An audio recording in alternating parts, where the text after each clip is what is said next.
Hello, and welcome to the Cup Ringside, where we give you the best seat in the house on all things wrestling.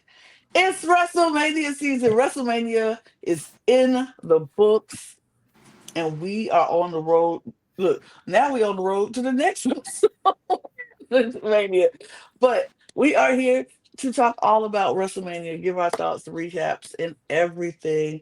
But first, hi, I'm Lana, your resident evil diva, here to give the tea, spill the tea, and drink the tea because you know I love me some tea. Her. I'm just drinking a little water because hydration is important. And I have my cup mug because why not get your cup mug, your merch, period. Topher has one but never shows it. Don't understand it. He probably don't He even know where it uses it. is. He uses it. You know, it's a productive mug in his household. Has one, never shows it with this. I don't understand. But right, it's a productive mug in that. See, period. Well, now I can do this that I don't do on the podcast. Panel full of cup mugs. Panel full of cup mugs. Ow, ow. Love that. And you can get your cup mug or any of our beautiful cup merch LanaCheeseCreation.etsy.com. That link is in the description below. And we do ship internationally and domestically here in the United States, Canada, and Mexico. So there are no excuses. Get your cup merch. I'm talking Period. to you, Las Vegas. Vegas, talking to you. Well, howdy, folks. Hi, everybody. It's Brooke, and I'm passionate about pop culture. I'm also just drinking some water, although it's not a generic bottle of water. It's Aquafina. I cannot remember where I placed it vis-a-vis me. There we go. But WrestleMania was great. And you know what? I had a really good time with it. Even if the card was just fine. For WrestleMania, it was just fine. And I am the. Oh, wait, hold on. Oh, Uh-oh. gosh, I couldn't get it. I was going to be like, I'm here to bury some talent, win some championships, and then disappear for another 6 months. Toe flinch, but I couldn't get the. I had the Irish accent going on in my head for a moment the whole time this intro was happening, and then I ran and grabbed my cup mug. So I blame the merch purse. We will be talking about Becky Flair, Becky But I'm drinking Cena. LaCroix, so I'm here. I'm here for 2 days, and then I'm out. We will be I referring to mean, Becky Cena, Becky Flair, Becky Hogan, etc. well, we'll talk all about it. But before we jump into it, because we got a lot to talk about, and I'm sure this is a look, this group, we might be smaller than our predictions group, but we have the most passionate and talkative people on this panel. So I'm sure we got a lot to say about this WrestleMania. But before we jump into it, y'all know what to do. Hit the subscribe button because we are on a mission here at the Cup Network. All four channels are on a new mission to get 1,000 new subscribers by the end of the year. We are trying our hardest to give you content that you appreciate and love. And so we would appreciate it if you just subscribe to this channel. So subscribe to this channel and subscribe to all of our channels. All the links will be in the description below in our link tree. Click it, click on each link, subscribe. We greatly appreciate it because once we hit 1,000 subscribers, a lot of fun new things unlock here on YouTube that we could do for you. So we want to do that. So help us out. Give us 1,000 subscribers. We appreciate you. Thanks. Also, if you need to check us out on the go, our audio podcast links are down there as well in the description below, as well as our Patreon. Join the Patreon to get exclusive content, new content, behind the things, all the sort of things that we're trying to do. We need more people to join Patreon. Join Patreon. Do it. Do it.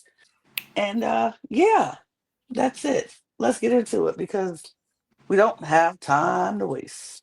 Y'all, WrestleMania night one happened, and we're gonna go. It did indeed happen. It did indeed happen. It happened, in hindsight, I feel like we're going to be a lot more kinder on this show than what we originally were feeling in the moment. Once we break it down. First of all, my thoughts on this WrestleMania, I enjoyed it. I enjoyed watching it. I enjoyed the experience of it. I enjoyed most of the matches. There's never going to be a WrestleMania where we enjoy every match and every outcome of every match. That's just not happening. So, but I enjoyed this set up. I enjoyed night one. Did I think night two was better than night one? A little bit, yeah. But I feel like this is the buildup. When you have two nights, you have to have a buildup into the next show to send it home. And I think they set it up perfectly. I think this was done well. Some matches, were we all happy with all the matches? No, but I enjoyed watching WrestleMania. Overall, it was an enjoyable watch. I will watch it again. I thought it was good. I would skip a couple of matches, but I thought it was good. Let's get into the first uh match. Jay Uso versus Gunter. Or Gunter versus Jay Uso. Sorry, champion in the room. Yeet. Uh I think at first I was annoyed that this match didn't get the proper respect of the main event like it's supposed to, because he won the Royal Rumble. He earned that right to have main event status. But honestly, after looking at how everything shaped up, I think this was a great opener for it, for the show. I think this opened well. I think they performed well. I felt like, for me, it got a little rushed at the end, but I still like this match. Of course, I'm going to love the outcome because this outcome is exactly what I wanted to happen. A new and new and new. This was Geek Mania. New World Heavyweight Champion Jay Uso. I liked it. I loved that we saw Jay tap into moves that we've never seen Jay tap into, because Jay, apparently he's like been watching and been focusing and been studying Gunther and his move sets and all of that. And Jay was able to pull out some moves that we haven't seen him do. Was I shocked that Gunther tapped so quickly? A little bit, but I also realized Gunther always taps quickly. If he go tap, he tapping quick. And I think it's because Gunther's like, I'm not gonna pass out. You're not gonna hold no chokehold on me for me to pass out. That's crazy. I'm trying to l- have longer longevity instead of letting you tap me out and choke me. No, I'd rather just tap, let it go, and we can fight again another day. So I didn't really mind it. I was just a little shocked by it, but I enjoyed this match. I thought it was a good match. Yeah, I enjoyed the match. It was fine. I'll be honest, going in, I did not have very high expectations for it. Um, just because we've seen them work 3 or 4 times in the past, and it's never really wowed me, to be honest. Especially their match at Saturday nights. I thought it was pretty mid, to be honest with you. I will say, I think Jimmy has more chemistry with Gunther than Jay does, but I think this match did slightly exceed my expectations. Um, Jay winning by submission kind of caught me off guard. I don't know how much I appreciate it. And because of any sort of argument I've been seeing on Twitter that people didn't like, it was that it Gunther. No, it doesn't devalue Gunther at all. It's just felt anticlimactic. That was my problem with it. I wish there was a little bit more of a build up to the submission, because it was kind of just, oh, I'm in a choke and now I'm tapping out. There was none of that like big swell in the crowd that I wanted first. That would have happened if we would have waited like 10 seconds. Yes. That was my big issue with it. But I mean, again, if you're going to beat Gunther by submission while you're in great company, it's Jey Uso and Ilya Dragunov. They are the only two people that have ever done it. So with the same move, mind you, maybe Gunther just uses a sleeper hold because he hates it and he wants to put other people through the thing he hates. I like this character development for Gunther, and also the follow-up on Raw with Gunther. Mm-hmm. Gunther, I don't care if this crowd is booing you. You will always be a face of my house after what you did on Monday. So thank you so much. You saved me from 40 minutes of Pat McAfee commentary. Thank you so much. So everybody was complaining going into this match, not necessarily you guys, but just in general on social media and stuff of like, we don't want to see a bunch of super kicks. We don't want 10 minutes straight of nothing but super kicks. Okay. And they delivered on that. They did not give us nothing but super kicks. I really felt like it was a predictable outcome. It was not predictable that it was going to be by submission. Jay gave it his all. Jay came through, hit 3 splashes off the top rope. I mean, that's a lot of splashing. So he hit his finisher 3 times. And then he gets Gunther in the chokehold and chokes him out or taps him out. Which I guess again, I like the whole theory that Gunther is very rarely on the receiving end of pain. I also think that it is, to tap somebody out, means that you did not, Gunther walked away before he got laid out. You know what I mean? You did not take Gunther out. And so I do think there is an element to that may kind of keep the ball rolling. And sometimes a tap out is less definitive of a loss than a pin, just because Firmly disagree with that. To me, it's a tap out is the acknowledgement that, okay, you got me, I'm done. Right? Yeah. The pin is we're gonna talk about it later. A pin can be, all of these cheap people interfered, and this is why you won the match because you pinned me after all this interference, all this bullshit. Or a roll up. I don't find a roll up to be more definitive than a tap out. You know what I mean? That's true. I'll give you that. So I mean, I don't know. I just think that it was if they can't surprise us with how with what is going to happen, surprising us with how it happens, and seeing this new level of monster that may come out of Gunther going forward. I am curious to see where they're going to go with this. I was fully expecting a Sami Zayn heel turn. Last night when Sammy was in the ring and Jay Uso's yeeting on the turnbuckle and Sammy comes in behind him. Was not expecting a hug. Thought it was going to go a different direction. I was like, Sammy is a perfect first opponent for Jay. But then they didn't do that. So I don't know. I still don't know who Jay's first opponent is going to be. I mean, it could still be Sammy at this point. We just not now. Right. You know what I mean? Held off on their heel turns. We can't have 15 heel turns in one Monday after Raw. Can we just never turn Sami Zayn heel again, please? That's all I ask. Just never turn him. I would prefer not. I would prefer them not to do it. I like this friendship and the authenticity between Sammy and Jimmy and Jay. And so I kind of rather them not do that and not let Sammy be his opponent because I don't want that. I want somebody else. Honestly, I already see who I kind of want, but we'll talk about it. Same. When it gets there, we'll get there. That segment between the three of them, because Jimmy came out at the end too. Very wholesome. Very good. I was on the edge of my seat the entire time because I thought it was going to go sideways, and then it didn't. Me too. Me too. I was like, one of them about to turn. They swerved us by not swerving us. Yeah.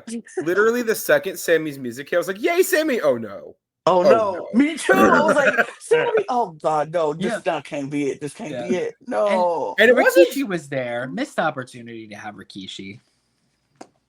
True. Yeah. Look at.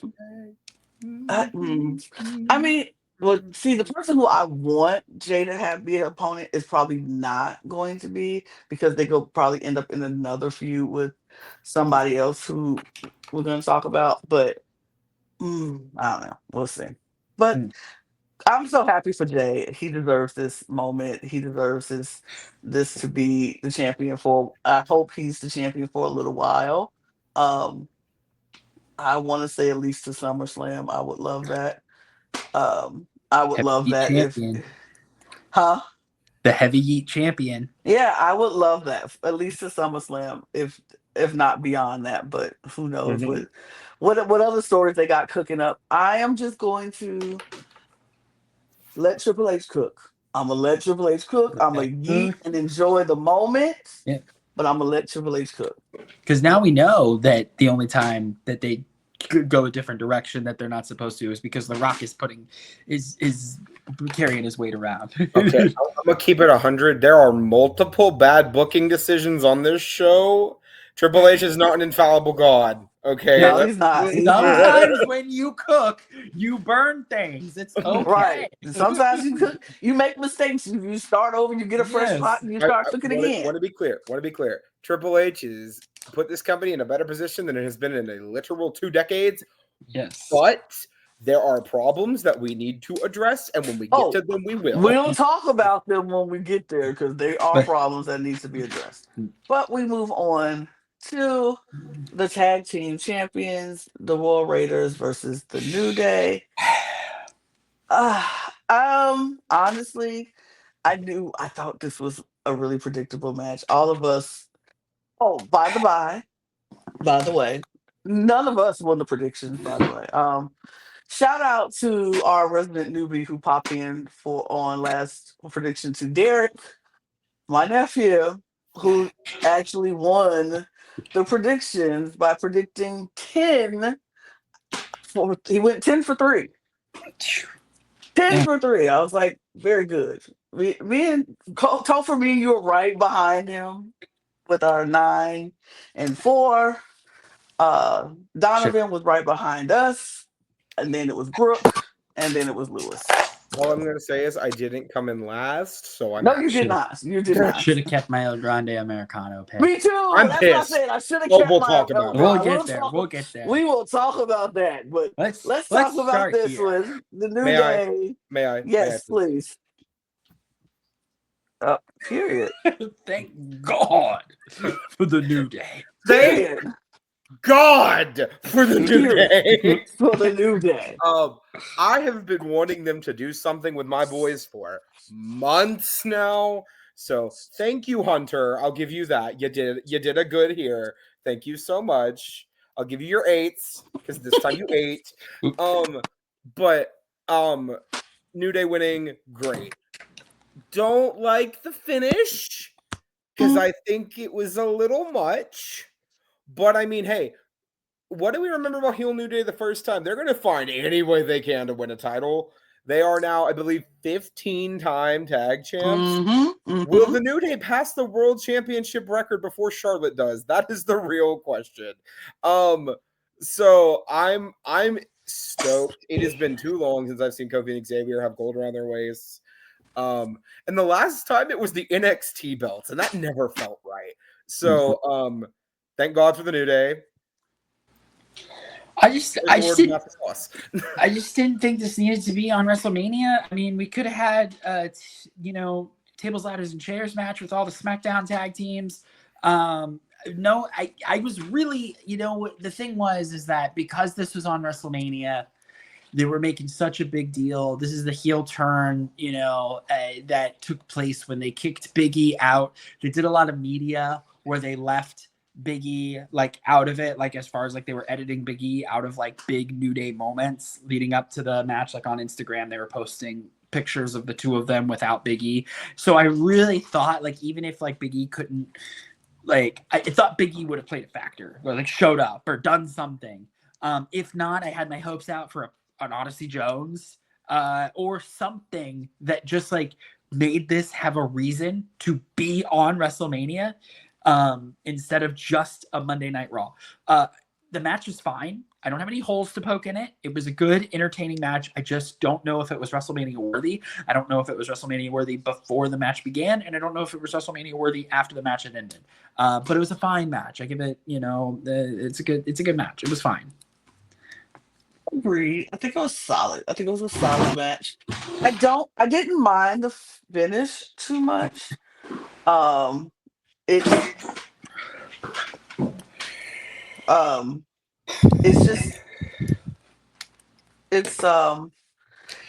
just a lot of it was for me it was I didn't mind the finish. Okay, I'll say that. I didn't mind the finish because if we go solidify New Day as a heel team, which they are, I don't mind heels doing dirty finishes. That's just, I don't care, because that's what you do. That's what I wanted for a lot of people in this WrestleMania streets. Like, I wanted a few people to do a couple of more dirty things to solidify their heel status. And so New Day winning the way they did, I was like, okay, good. They are heels. Solidify that for me. We know that they are, and they go do dirty things, and I don't mind that for my people. Don't finish dirty. I'm cool with that. I do feel like you, so far. I do feel like this match should have been on Raw, like the next day, and then they win the titles off the War Raiders at Raw. But I do love that the War Raiders got a WrestleMania moment, because I appreciate them as a team. I think they're a good team as well. So them getting a WrestleMania moment, not mad at it. Seeing the New Day win their 15th World Tag Team Champions at WrestleMania, nah, that's fine too. That's big enough. But when you have another tag team division like we have on SmackDown, and they are eating right now, they are cooking right now, it's like you got to give it to the tag. If you only go let one tag team have a spot, you got to give it to the division that's actually cooking at the moment. And I feel like they are actually cooking at the moment. I see you, Brooke. I acknowledge you later. Uh, I just feel like we just needed them to pick the other one. But go ahead, Brooke. What's up? Yeah, I have a note here. Okay, we didn't just need to have one tag match at WrestleMania. We We did not. had 2 3-hour pre-shows, right? We could have had more, because look, this match, no shade to the New Day. I love them both. I love them down. I like the War Raiders quite a bit too. This could have been on a pre-show. Yeah. This could have been on a pre-show with like the arm bar. You could have thrown that on the Saturday pre-show, right? And then you could have put the TLC tag match as the opener of night 1. That would have been a freaking car wreck, and it's gonna be a car wreck on Friday. Hell, if you didn't want to have, and on Sunday we could have had the women's WrestleMania Battle Royal. Remember that, when that used to be a thing that we did? Right. We could have that on the pre-show with another match with some other talent. Maybe say like we get a match with some random tag teams on Raw or something like that, or like some NXT stuff. I don't care. There's tons of options. There are tons of people. Like, you could have had Theory and Cross have a match against somebody random, or hell, you could have said that you have a Raw versus SmackDown attraction match, and like each brand just sends a dude out there to send them out there to get them on the card. You could have had Mello fight somebody from Raw since he won the armbar on Saturday. Like, I don't like. There's plenty of options here. And also, the other problem I have with this show is that Chelsea Green is literally not on the card at all, when she has been carrying the women's mid card across both shows. You could have had Chelsea have a match with Zelina at Mania, even if it was just on the pre-show. They deserve that, because Chelsea's been doing great work with the Secret Service and that whole thing. And Zelina has been having good matches with Chelsea and Piper. There was plenty of room for multiple other matches on these pre-shows, because NXT had a match on the pre-show. Like, NXT literally had a match on their pre-show. I don't know why we didn't do that this time. I agree. I think they should have had some. The kickoff needs to be used better. Their time could have been used more wisely than what they were doing. Like, we don't need to hear everybody's take on every stitching thing several times over. Like, they talked about the same matches like 2 or 3 times, and it's like, okay, just because you switch panels don't mean we have to go back and resurface through every match again that we already talked about. Um, they could have done it better, but we'll see. We'll see. Um, we'll see what happens. Moving on to the Jade versus Naomi match. Topher, we will start with you this time. This was amazing. I think that these two women really strongly delivered. I feel like they had a hard-hitting match. I felt like they did a lot of spots that are, this match felt like it mattered and it didn't have any stakes. You know what I mean? There was no title on the line. There was no, it really felt personal. I would have liked to have seen Naomi maybe get a win, even if she cheated to win. But I do think that both women proved that they are going to be a force in the women's division. And I think they really showed out. I think they made it matter. And I think that going forward, we will have more blood feuds between women on WrestleMania cards. It's not just WrestleMania cards, but regular cards too. The women don't have to have a championship to have a reason to fight. True. Just all of that. Specific spots I want to call out in this match. Jade's electric chair drop pivot power bomb on Naomi near the end of this match. I gasped. I thought she dropped her at first, and then I realized, no, that's kind of the point. She did drop her, but it was on purpose. Every single bit of action in this match was incredible. We got to see we got reminded that Naomi probably has the deepest bag of any woman signed to this company, because she was busting out things I haven't seen her do in years. So good on you, Naomi. The X Factor on the floor from the apron. The X Factor on the floor from the apron. Use that, please, because that was sickening in both manners of the word. Yeah, I still think I would have preferred a Naomi win here, but I will acknowledge that this was one of those matches that I get it. I get it both ways. I can see the reasoning for Jade winning. I'm not mad that Jade won. There are other matches on the card I do not feel that way about, but this is one of the times I'm like, okay, I get it. I'm not mad. And I did call it, so I'm fine with it. Yeah, I was the lone person on this panel who called Naomi winning this match. Because I just wanted Naomi to win this match. I needed Naomi to win this match and solidify her heel turn. And I wanted, if she would have cheated, that's how I wanted her to win.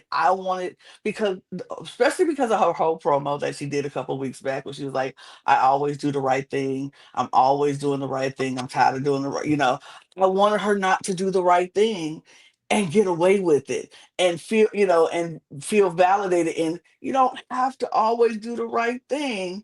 And Jade loses, and then it gives this feud more fire to go on, because with Jade winning, which I don't mind. I don't mind Jade winning. I love Jade. So Jade winning, either way this match would turn out, I would have been fine with. But with Jade winning, it makes her if she continues to go after Naomi, it kind of makes her look like, oh, okay, so you didn't get your revenge out this first time, so you got to keep going back and back and back and back and doing it without reason. It's just like, you beat her, you got her, she took the L, you beat her up, blah blah blah. It should be squashed right now. If you're the winner, the bigger person's like, I squashed it, I done beat you, so I don't have nothing else to prove. If she continues to go after Naomi, it's like, what are you trying to prove, girl? But if Naomi would have won, it would have been Jade like, oh, we ain't done because you think I'm gonna let you take that win over me? Oh, absolutely not. And it would have made sense. And Naomi could have been like, I won. And then Jade comes beat her up the next time, and we just keep going back and forth. This feud could go on all the way to SummerSlam, and I wouldn't mind it at all. But I don't, because even Jade on the after show was like, they asked her, where does it go from here? She was like, I don't know. Is it over? I don't know. And I was just like, if Naomi would have beat you, you would know, oh, it ain't over until I get my lick back. It ain't over. Like, it just felt, I just wish they would have thought about that aspect. But this match was so good. Between the two, they really showed up and showed out. Even though it was the shortest match on the card, but it still was a good match. They told their story. I wish we could have seen more of it, but I felt both these women kind of ate down. They kind of ate down on this one. So I was very happy with the match. The quality of the match, for sure. Anything else so we can move on? Let us. Good on you, ladies. You did it. You did the damn thing. You show why you are superstars, honeys. One of the top 3 matches on the card. It was in my Period. top 5 for sure. For sure. For sure. Let us move on to Jesus. Okay. It was Rey Mysterio and El Grande, but then of course Rey Mysterio got hurt on SmackDown, and so he was replaced with Rey Phoenix, and we all were like, well, since it's now Rey Phoenix and not Rey Mysterio against El Grande Americano, we all had the option to switch and decided we wanted to go which route. And all of us except for Lewis, and I think Lewis only didn't say anything because he wasn't present in the chat to say they wanted to switch. But all of us switched because they're like, because we all were under the impression, ain't no way they gonna let Ray Phoenix, who get lose his first WrestleMania match. Like, ain't no way, After he right? debuted literally 3 weeks ago. 3 weeks ago. Like, ain't no way. Ain't no way. It was a way. Way. It was a way. And this pissed me off because I'm sick of this. For several reasons. Number one, WWE just acquired AAA. They just acquired them. The Luchador, like Mecca of they just got them. And you have this disrespectful match with this disrespectful man posing as a luchador. We know who it is. He is not a luchador. We know who it is. And you sit here and you want to play in our faces. After acquiring AAA, you have this whole big old thing with all the luchador wrestlers at the pre-show talking about how great this opportunity is, how we're getting a whole luchador pay-per-view in June, which I'm very excited about, by the way. Very excited about. Cannot wait for that to happen. We get all of this only for you to disrespect all the luchadors out there and let El Grande Americano win this match against one of their famous luchadors? Are you kidding me? Pissed beyond all pissed off because we don't even need this. They should have just put Chad Gable in the goddamn match. It should have just been Chad Gable versus Ray Phoenix because we know that's who it is. I'm pissed. So pissed. Like, what? What are we doing? What are we doing, WWE? What are we doing? Because y'all have had a couple of things this week this weekend that has been very disrespectful, and people have said Pat McAfee, do not tell Raquel Rodriguez to speak English to you and commentary on Raw. How freaking dare you? Number one. Paul Heyman, don't you dare go on a live interview and tell a fan who said that, oh, the one who should be deported. Hello? Not even to Hello. mention the Tony Hinchcliffe. Not we're not even gonna talk about that one. Like, hello. Y'all are reaching a level of disrespect to our Hispanic brothers and sisters out there that is starting to piss me off. And I really wish y'all would keep this match never needed to happen. This winner never needed to happen. Um, okay, I'm done. I'm done. Well, I feel very similarly to Lana. I just don't feel like parroting what she said. All I'm gonna say is this: I think this is absolutely the wrong decision. This is literally cut and paste from every single El Grande Americano match we've had on Raw. I'm sick of that. Alicia, girl, I love you. You know I love you, but please make sure that you double check the hometown when they change it, so you don't say he's from the Gulf of America in the entrance, because you did do that and they did change it. So I'm going to give WWE a small percentage of a point back for that, because at least they changed that back to the Gulf of Mexico. Thank God. And they made a big deal about changing it too. Yeah, and then Michael Cole was like, I guess Alicia didn't get the memo. And I'm like, Michael, my guy, if we called you out every time you screwed up on commentary on this show, that was the only time I have ever heard Alicia Taylor mess up an introduction. It happens. People screw up. But yeah, I will say I did like the way we got to the finish, even if I think the finish was not the right call. Him, Phoenix going for the goodbye amigo kick into the plate mat, the mask with the plate in it, and that's what causes him to lose. I'm here for that. Everything else on this match, in terms of the outcome, no thank you. The action was great. Both of these guys are incredible in the ring. Chad Gable is one of the most impressive human beings I've ever seen, period. But I still think this is the wrong call. I think this gimmick should have died at Mania, and we moved on. I think the match was a little too short. I feel like they should have given them more time to go, but I think maybe the time got cut because it ended up being Rey Fenix instead of Rey Mysterio. I do think this is obviously, this whole character is a buildup of the fact that they have AAA. They now own AAA. So I do think that the payoff to this is going to be at the AAA pay-per-view. I think we're going to get El Grande in a mask versus mask match against somebody, just because. That's my theory. So I do feel like that's ultimately where this is going. I feel like they probably, because they no longer had Rey Mysterio, it ended up just being a match. I think they may have had more gimmicky stuff planned that would have elaborated on the character itself. Because realistically, they did not necessarily do anything with the is it or isn't it Chad Gable of it all.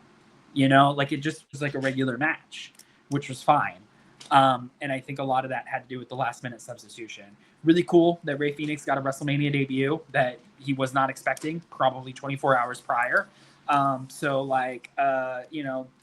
You're in the biggest company in the world, on the biggest stage in the world, you got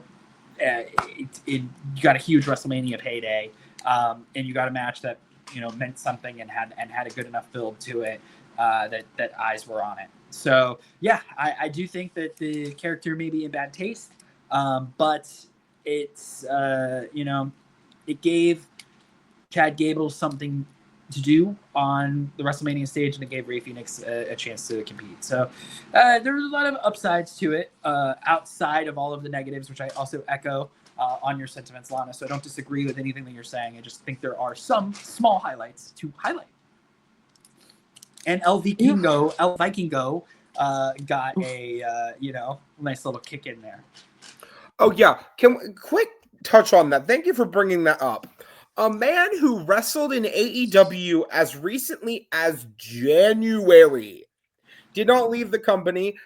AAA had a partnership with AEW. I'm assuming that's dead now. But the world where Vikingo is going to be coming to WWE, I know neither of you watch AEW. Let me put it this way. You know how we talk about how like Phoenix and Penta are like these really big luchadors that have done a lot of work? In terms of equivalency, this is the quality of work equivalent of like Axiom and Nathan Frazier with the raw athleticism of like a Ricochet. This man is absurd. If WWE signs him, oh dear God, what has AEW happened? Because this man was supposed to be their future, and well, looks like he's in the Fed. Maybe we'll see what happens. Snooze, you lose, Tony Khan. Yeah, well, Tony Khan be snoozing a lot lately. All right, can't wait to see what happens. I hope he joins so we can see this amazing phenomenon. Springboard 720s, yes, please. Please. Let us talk about LA Knights versus Jacob Fatu. Yeah. I mean, I am so unbelievably happy. I have never been more happy in my life because Jacob Fatu is your new United States champion. Yeah. Yeah, Okay. for me. Okay. I I'm so happy. wanted him to go in there, squash LA Knight, and win the belt. Not what happened, but I'll be honest, I don't give a flying fuck. Okay, Jacob Fatu is your new United States champion. All is right with the world. Water is not wet. Rain is coming out of the clouds. Everything is what we are wanted. Thank you, Jacob. Thank you so much. I love you, Jacob. And I am so excited for where we're going because we are about to go down a great rabbit hole, and I cannot wait. Also, the match was great, by the way. I want to add that too. Specifically, the Jacob going for the werewolf moonsault and getting caught with a midair BFT completely caught me off guard. But yeah, Jacob. Oh my lord, yay, Jacob! Yay! I knew Jacob was gonna win this because LA Knight had a boo-boo face when he got out of that car. LA Knight does not. LA Knight does not have a good poker face when LA Knight is about to go do the honors for somebody. I'll just say that. But it was a phenomenal match. I was very excited about it. I thought they both performed excellently. But like Jacob Fatu winning this was so exciting because I have loved the werewolf ever since he came on the scene. And I'm very, very excited to see what he does with the United States Championship from here. This man is a star. People are predicting that Jacob Fatu may main event next year's Wrestlemania. I can see it. I can see it. I wouldn't be surprised by it and wouldn't be mad at it. I am so excited for Jacob Fatu. I'm so excited for what this means for his story and how the storyline continues for him. I feel like we're gonna have a rift between the new bloodline because I think Solo is not going to just let this happen. Let him be happy holding the belt.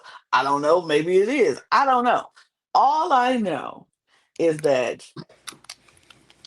I love you, Jacob.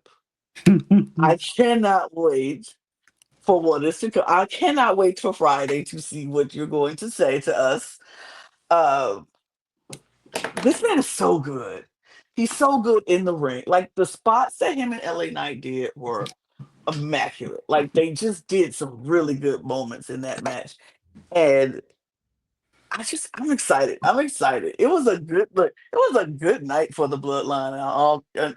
Great. Except to the end, but it was a good night for the Rikishi's kids. Rikishi's kids and cousins. Like they ate it up. They ate up. This is a good night for the bloodline. For anybody who's a bloodline girly like myself, we enjoyed this day. It was good, and I'm so happy for Jacob. I think he deserves. And I think he's going to eat this up. It's going to be so good. See, not a bloodline girly, but I'm still thrilled. So I'm a bloodline girly. I am excited for the bloodline to not be such a prominent thing, and for these superstars like Jey Uso and Jacob Fatu to excel on their own and that's in their what I'm own saying. Stories. Like, look, it's going to always be bloodline. We're always going to have bloodline because they are always going to be prominent. But I want them to be prominent on their own. And this is what I like. And so I'm going to always and forever be a bloodline girly, even if the story is not about the bloodline. It's about the members of the bloodline. I'm always going to be that. And this man right here, he excites me so much. I'm waiting for another one.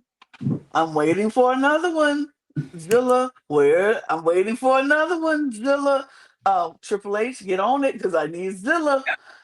Into the. I'm waiting on another one, so that's all I'm gonna say. But shout out to Jacob Fatu. I was so excited for him. Up next, let's talk about Tiffany Stratton versus Charlotte Flair. Brooke, I'll let you start with this one. I did kind of just stir the last one, but I don't care. Triple H, I've said some very cruel things about you in the past, and I'm going to be saying some cruel things about you later in this video. You will. But thank you. Just thank you. I did not have to hear the words "and new WWE Women's Champion Charlotte Flair this weekend," so I'm over the moon. Kind of like Tiffany Stratton's moonsault. It was so pretty, and she lost it. She chipped a tooth, but you know what? I don't care. My girl did it. It is still Tiffy time. Thank you, Tiffany. Thank you. Her teeth ended up being fine. She had it was just some makeup that got brushed on it. She did show her teeth later, but this was listen. This was not meant. All of the AEW marks out there are all freaking out about this match because it wasn't pretty and it was too brutal and these women were sloppy. No, it was a fight. What do you want to see happen in a fight? They're like, oh, Charlotte sandbagged her. No, they were fighting. It was personal. This was supposed to be a shoot. Everything about this was presented as a shoot, from the backstage fighting to the off-color comments to each other to the personal, it was supposed to be a brutal match, and that is what it was. And it was a fight. I believed them. They really went after each other. This was a very believable bout. I think Charlotte did Tiffy dirty by wearing pink. Come on, sis. What are you thinking? But other than that, I mean, listen, Tiffany Stratton is going to be one of the greatest of all time. Excuse me, sorry. One of the greatest of all time. Okay? It is very evident. I am so glad that she got a win here. She deserved it. She earned it. Like, this card was, even though all of the matches were good, I didn't feel like there was a bad match during this night. Okay, I'm just going to say that out loud. I didn't feel like any of the matches were bad. I just felt like some of them were mid. This one got me out of my seat. I was standing up. I was in it. I was watching it. I loved it. I loved that she couldn't get the figure 8 in because, Tiffy was like, this was good. This was a hard fought battle, and it made Tiffany look tough. And I support this match. And all of the haters online that are so like, I just can't, I don't understand why wrestling fans hate wrestling so much. Like, that's literally, that's all I saw was so much negativity and hate towards this match.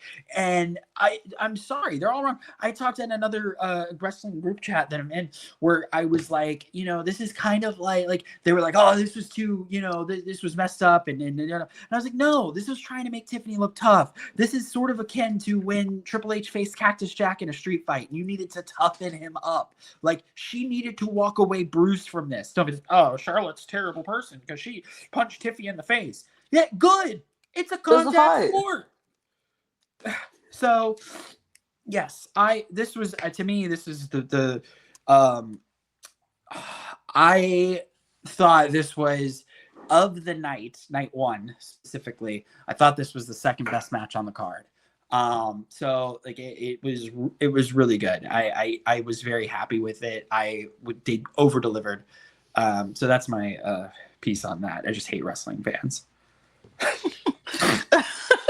And I felt like I needed to defend this match. It was my duty. I mean, I agree with you 100%. I like this match. I thought it was a brutal match. I thought it was, because here's the thing. They only saying that because it's Tiffany Stratton and Charlotte Flair. And women aren't supposed to be brutal and have these brutal matches. I'm like, hello, what century are we in right now? What year are we? This is 2025. These women are fighters. They're athletes. They get brutal. They get personal. Because nobody was saying that when it's these men who had these brutal fights and we had these things that's happening and they knocking teeth out and nobody said, oh my God, this was too brutal. They're not doing right. That's too much. No, we want more. We get bloodlust. We were like, oh, give me more. Bring out the thumbtacks. Bring out the baseball bats with barbed wire on it. Like, we want that. But as soon as we get and this is tame. This was tame compared to some of the stuff we usually see. But as soon as we see two women, bloodlust. as soon as we see two women in the ring actually getting down and dirty and physical, we see teeth getting chipped and or whatever, or and punching to the face. Like, oh no, that's too much. They playing dirty. She's doing this. They are in a fight. And I think, and everybody talk about they think Charlotte sandbagged her. No, I think Tiffany knocked her out for a minute, and she was limp, like her body was gone. She was gone for a second. I Yeah. don't think she was sandbagging her. I think she actually, literally was like knocked out for a minute. So, and Tiffany had to pick her up with all that dead weight on her. But I don't. I like this match. I thought they did a really good job. It went from, like you said, from how they were doing in the back and the fighting and the smack talking and the things that they were saying to each other personal. It got personal, and then they took it into the ring like you would do any other thing. Like if I'm fighting somebody in the street who just said something about me, like they was talking to each other. Oh, I don't care. We finna get scrappy. And that's what they did. So I think this match was a good match. I think I'm very happy that Tiffany won this match because I think Tiffany needed to win this match against someone like Charlotte to show, and in that form, in that kind of brutal match, like you said, to toughen her up so she can have that credit when she's going forward. She's got that street cred. Like, I have fought in tough matches. I beat Charlotte Flair, one of the best. I'm doing this. I am that girl. And so I loved it. I loved how brutal it was. I love the moonsault was pretty. Tiffany she never upsets me with that pretty moonsault. It's beautiful. I think they just they did their doggone thing with this one. I was very happy with this match. Very happy with this match. Yay. Yay for Tiffany. And thank you, Brooke, for convincing It was me to super pick kind. Tiffany and not Charlotte. You are so welcome, because Lana, if there is one thing I will never let you do, it is give in to the hate of picking Charlotte Flair. Yeah. And I appreciate it because I was like, you are right. I can't do it. My mouth wouldn't let me say it. I was like, And you know what? They talk about Charlotte burying talent all the time. When was the last time that Charlotte Flair won at WrestleMania? Last I time she was don't at recall her WrestleMania. WrestleMania matches, to be honest with you. Ronda, maybe? I'm about to say right before. Yeah, I do believe. Yeah, she beat Ronda. I'm about to say she Ronda beat and Ronda. Asuka. You beat Yeah. Asuka one time after her Royal Rumble win, and everybody says all you do is bury talent. We Because we do not buried Asuka. speak of it, Because Topher. they buried Asuka. Literally buried her. We buried Asuka, but okay. Other than burying Asuka, who else has she buried? Everybody Tony else. Storm. Everybody else. Tony Storm's Let- doing fine. Yes, let's get to this She's doing match. fine. Let's get to this match. That triple threat match. Seth Rollins, Roman Reigns, CM Punk. Topher, I'm letting you start this one. Yeah, this was probably to me, this was the match of the card. This was the Right. WrestleMania main event. All three men fought like it mattered and that it meant something. And even though there was this like inkling of like, ooh, what happens if Paul Heyman turns and goes with Seth Rollins? Even though that was like kind of in the ether because Seth made the whole now you owe me a favor thing. I just think that it was still shocking to see the way it went down. Like it was, I felt like it was so dramatic, and Paul Heyman is so good. I mean, he's a bad guy. He's just, he may have said some things that he should not have said, and not taking away from that, but Don't say that no more, Paul. as a character, Yes. Paul Heyman is like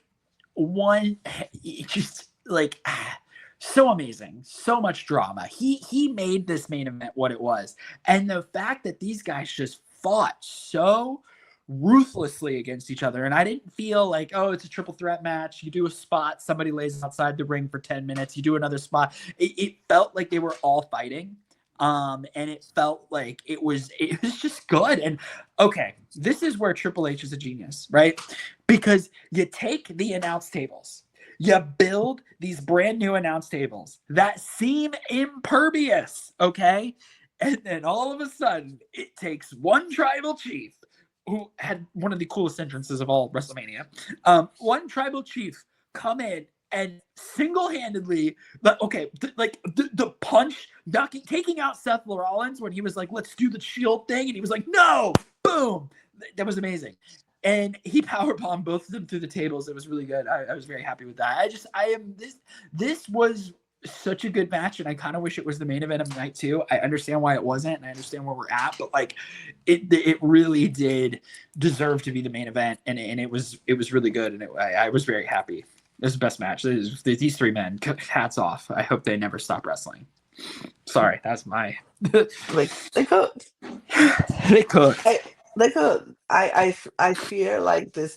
Okay, first of all, on the table front, I love the new tables because I love that these tables, when they do break, they can just put them back together again. It looks like nothing happened because we had a break before in one of the earlier matches, and then so they put it back together just so they can break it again in this match. And I'm like, okay, cool. I like the new tables because I was tired of seeing towards the end of shows where the table just be sitting on the floor and then they just be sitting in these chairs and just holding their little pads but I like the tables. But I enjoyed this match because, like you said, Topher, they just looked like they were all fighting. It was move after move after move. It didn't feel like somebody was just laying out for taking a breather and there was nothing happening, or it just felt slow.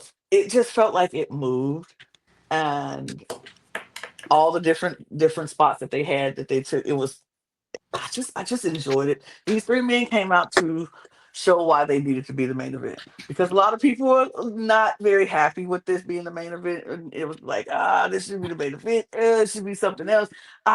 They show why they are the main event. These three men are really good. They are really good at what they do, and they show why putting them together in one match Yep. is going to be money. It's going to be money. It was a great match. I enjoyed every second of it. Seeing the way Paul Heyman handled this whole situation was beautiful. But we all said it, everybody knew like it's a possibility, like you said, possibility he might flip on Seth. I mean, if I flip on Roman, he might flip on CM Punk. We don't know that. The It wasn't even the finish, it was the build up to the finish that impressed me the most because we knew he was going to do something. Paul Heyman is Paul Heyman. He ain't get this way by just not being that guy. And he just showed why he is one of the smartest managers and one of the people who you just want. You want to be a Paul Heyman guy. Like everybody wants to be a Paul Heyman guy because when you are a Paul Heyman guy, you get results. You get things to happen for you. And everybody wants to be a Paul Heyman guy. And so seeing his first, we see CM Punk. He turns on CM Punk, who was his first Paul Heyman guy, and it's like, and then he does this whole thing with the tribal chief, and it's like, you made me do this, and now you see him turn on the tribal chief, and now he's no longer a Paul Heyman guy, and then Seth Rollins is just like, give it to me, like now Seth Rollins is a genius. This was brilliant because Seth Rollins has always been the innovator, the visionary. He's the architect. Everything about this said that Seth Rollins has been planning this out and been planning this out, and it's just good. Triple H, you're cooking, and then you had the nerve. You had the unmitigated gall to bring in Braun Breaker into this whole Seth Rollins, Paul Heyman plan. Yes, this is crazy because Braun Breaker is super impressive. He is like, oh my God, I'm about to say it. I'm about to say it. I don't want to say it, but I'm about to say it. He is the next big thing. I didn't want to say that because I hate that man. Mm-hmm. But like, he is He's that. the next big thing. He's the next big thing. And it's just like, you have Braun Breaker with Seth Rollins and Paul Heyman. This is I'm loving it. I'm gonna sit back and get my popcorn and just Did eat. anybody else get teary-eyed during the CM Punk package right before he came out? This little CM Punk video. When I heard "This Fire Burns" playing in that entrance, that package, I was screeching those lyrics at our watch party because that's one of my favorite wrestling themes of all time. We need to redo that video at some point, by the way, because I think my takes have not aged super well with my current opinions. Well, I mean, I still like a lot of those songs, but a couple of them have not. Like my taste has changed. We need to redo it. It was like 2 years ago anyway. But let me tell you, you're talking about Roman's entrance. Roman's entrance was cool. I didn't have a problem with Roman's entrance. CM Punk's entrance with this really great promo, and then we get Living Color playing Cult of Personality on stage, which also, I don't think I have ever heard a band sound better live at WrestleMania before. They sounded so good. They sounded real good. That guitar riff at the Taking a beginning. selfie with the lead singer was so great, and then getting that last taste of Paul Heyman showing Punk the watch before the clobbering. It's clobbering time. Oh. I was getting so much nostalgia just from this one entrance. This was my favorite entrance of the weekend. I just want to go ahead and get that out. There weren't very many that I really liked. It was a lackluster WrestleMania entrances. Yeah. I like Jey Uso's entrance. I'm being honest. Jace was fine. Jace was fine. It was fine. I like we could have had more. We could have had more. Beside the point, this match was fantastic. I loved every single second of everything about it. In retrospect, people were saying that Seth Rollins was only in this match as like window dressing. We should have realized that they don't just throw a person into a main event to be window dressing. Some of us did. Okay, no, to be clear, I did not think that Seth was here as window dressing. I thought there was going to be a story at play here. I just thought it was going to be after the match. I thought Punk was going to win, and then things were happening after the match. Seth Rollins being a Paul Heyman guy, we'll see where this goes. Braun Breaker being a Paul Heyman guy now, we'll see where this goes. But I want to just say, Paul Heyman is Ric Flair. Seth Rollins is Triple H. Braun Breaker is Batista. Who's our Randy Orton? Who's the Randy Orton? I got a couple of options. Maybe Carmelo Hayes. Maybe Austin Theory. Couple of good choices here. Grayson Waller to play around with. No. You could maybe swing a Nathan Frazier if you really wanted to go a little something new with it. You have options. So, I mean, Fraxium did lose the NXT tag belts this weekend, so don't be surprised if they get called up anytime both soon. Fraxiums. My babies. I love them. Beside the point, a lot of options on the table. I hope we see that fourth man. I hope it's Carmelo personally. But I will say, Melo Don't Miss has been delightful television, though. So if it's not, I am okay with it. But whoever it is, because I think they need that fourth guy to kind of like round out the group, especially because Paul's not going to be wrestling, obviously. Right. They need someone to team with Braun Breaker.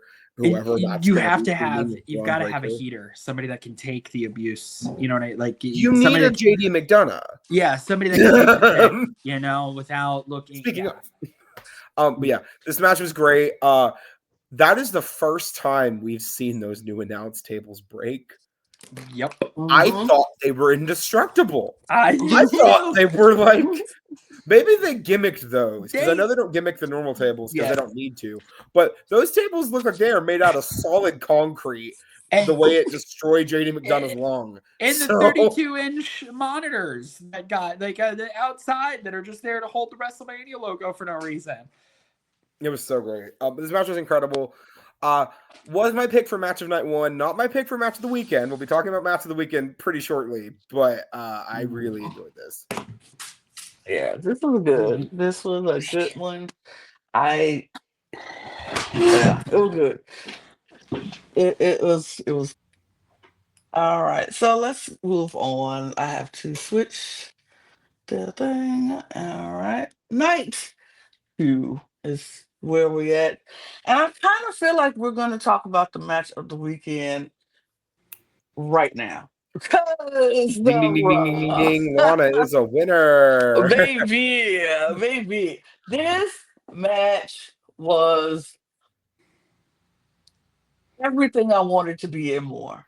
Everything. These three women came out to show Triple H, show the world, show anybody who felt that they shouldn't have been the main event, why they should have been the main event.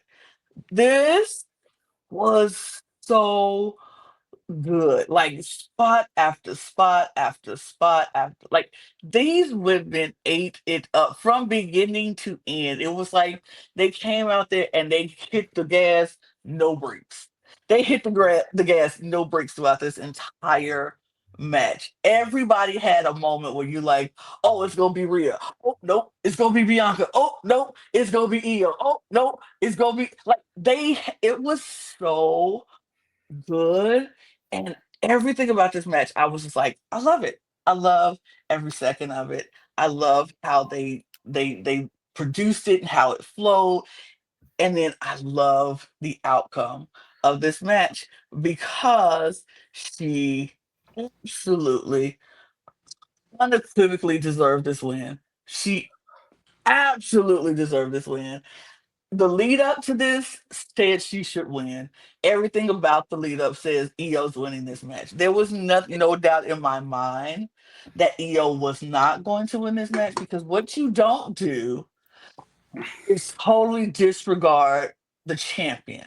You can't sit there and have two people going against each other when it's a third person in this match. And y'all, they like the disrespect of Io Sky is diabolical. I loves me some Bianca Belair. You can't never make me hate Bianca Belair. I love me some Rhea Ripley.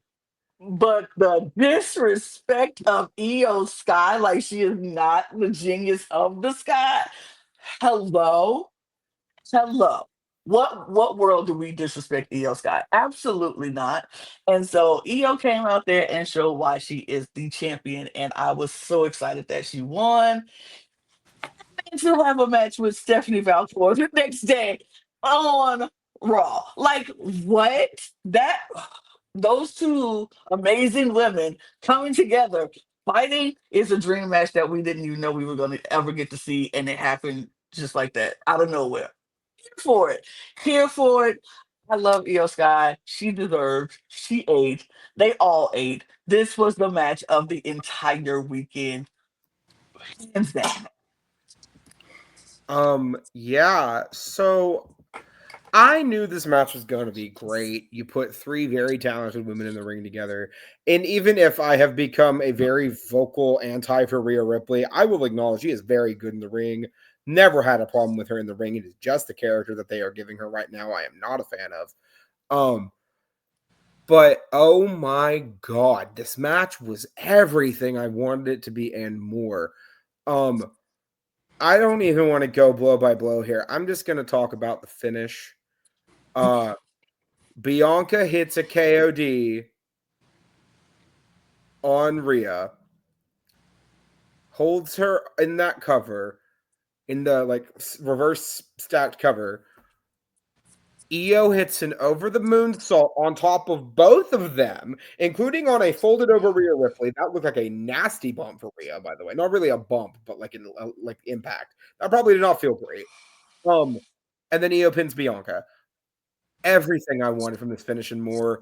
Io has been subjugated in this feud so often that letting her get this win and move the women's division in a new direction for the first time in a while, we don't really know where this is going.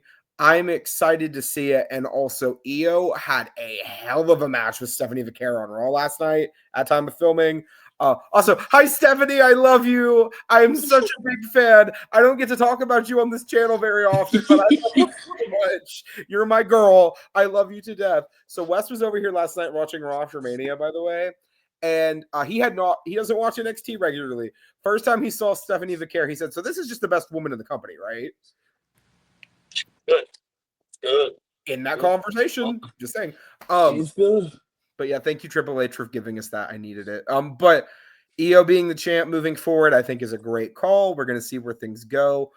I hope they keep going well. I need to see Io fight Asuka whenever Asuka comes back. So many great women I want to see Io fight. I'm just really excited that she's the standard moving forward. Mm-hmm.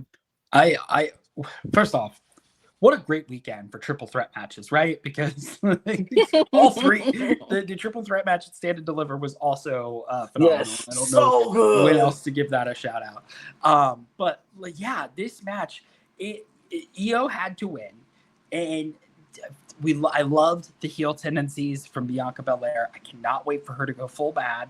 I love that she got to the point of desperation that she brought the hair out. Usually she only brings the hair out when it's like a wet, you know what I mean? Like when somebody pull it. She brought that out. She was trying to go for it. The back and forth. There was a couple of times when I thought this match was over and it wasn't, and it really, really delivered. Match of the night, like, and this is saying something because every other match after this was still phenomenal. So like this was a huge like match of the night.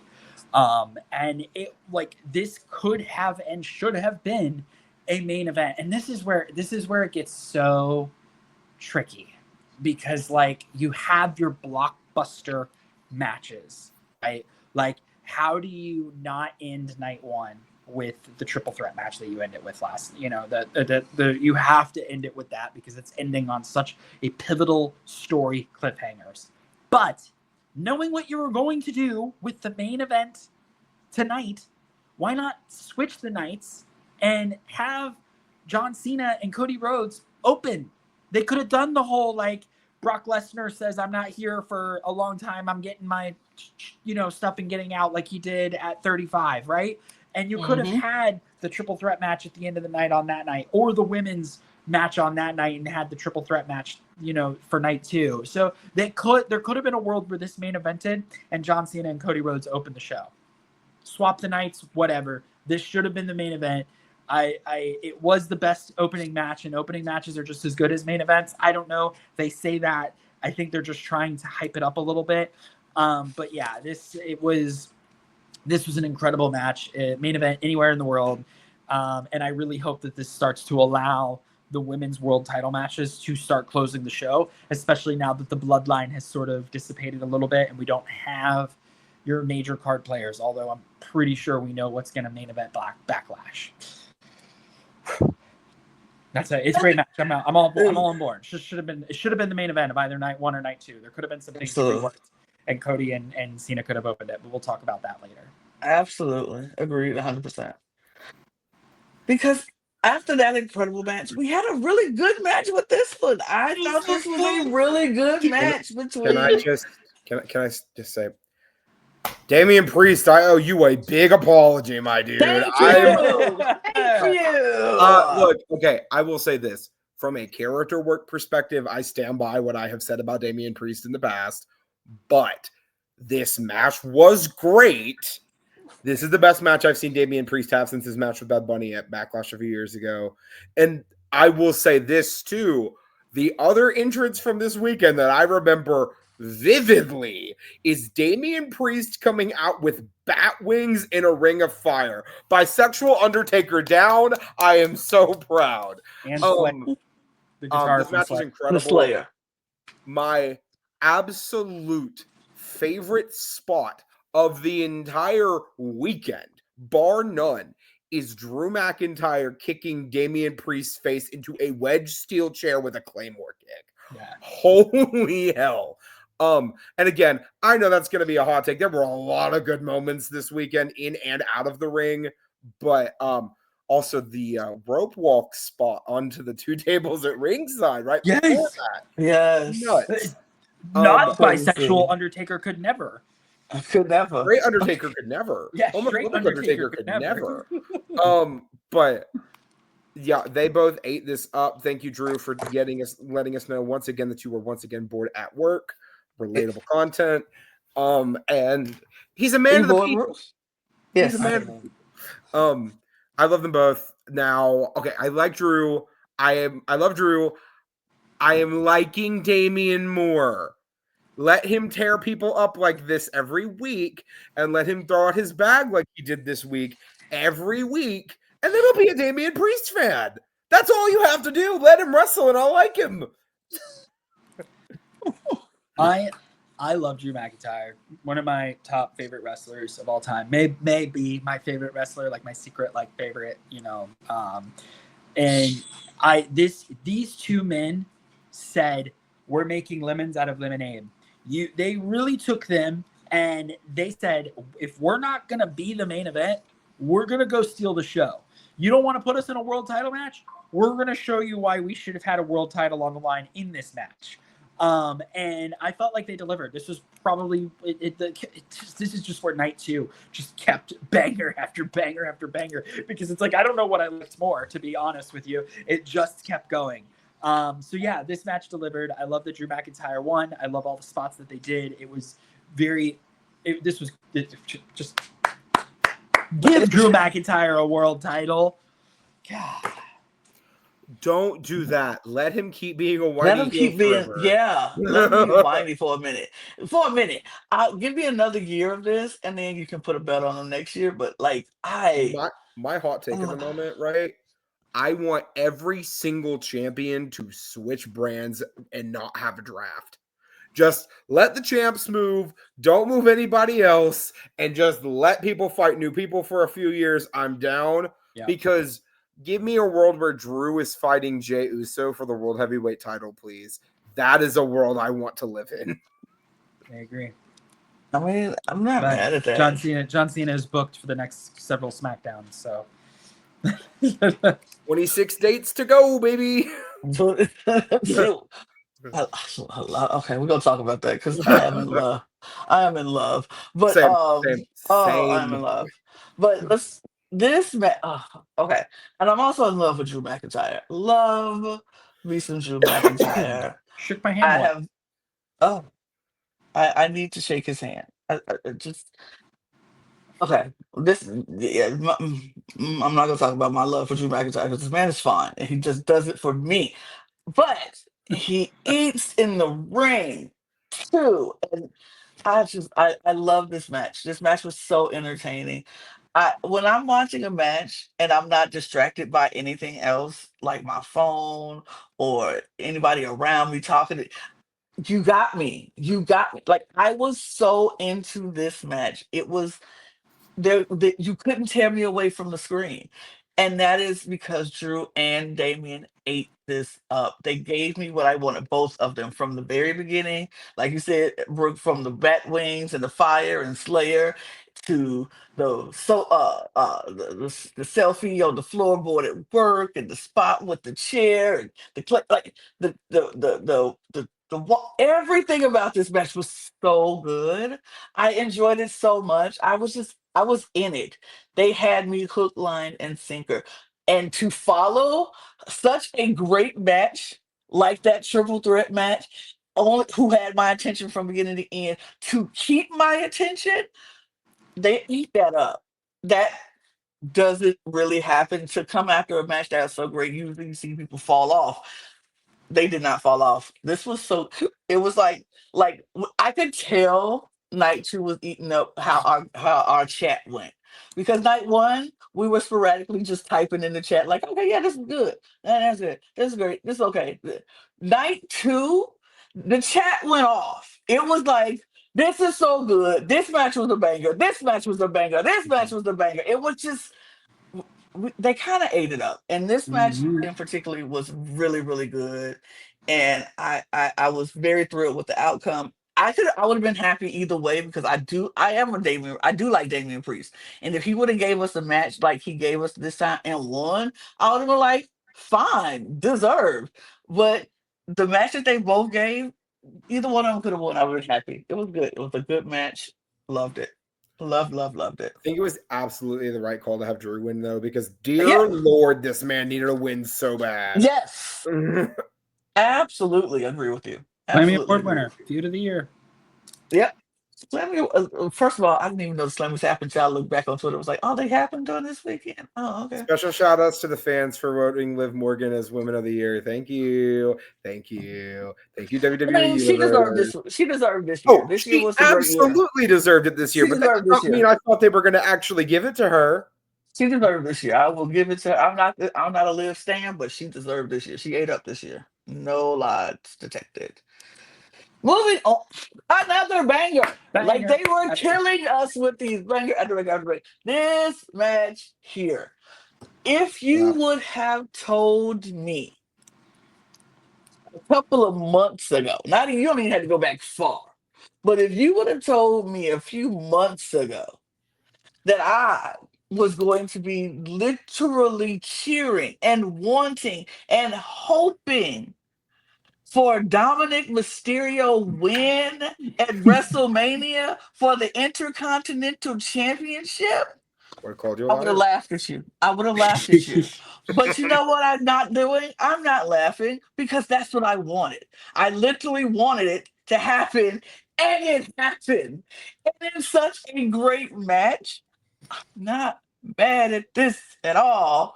And I think, am I going to say this?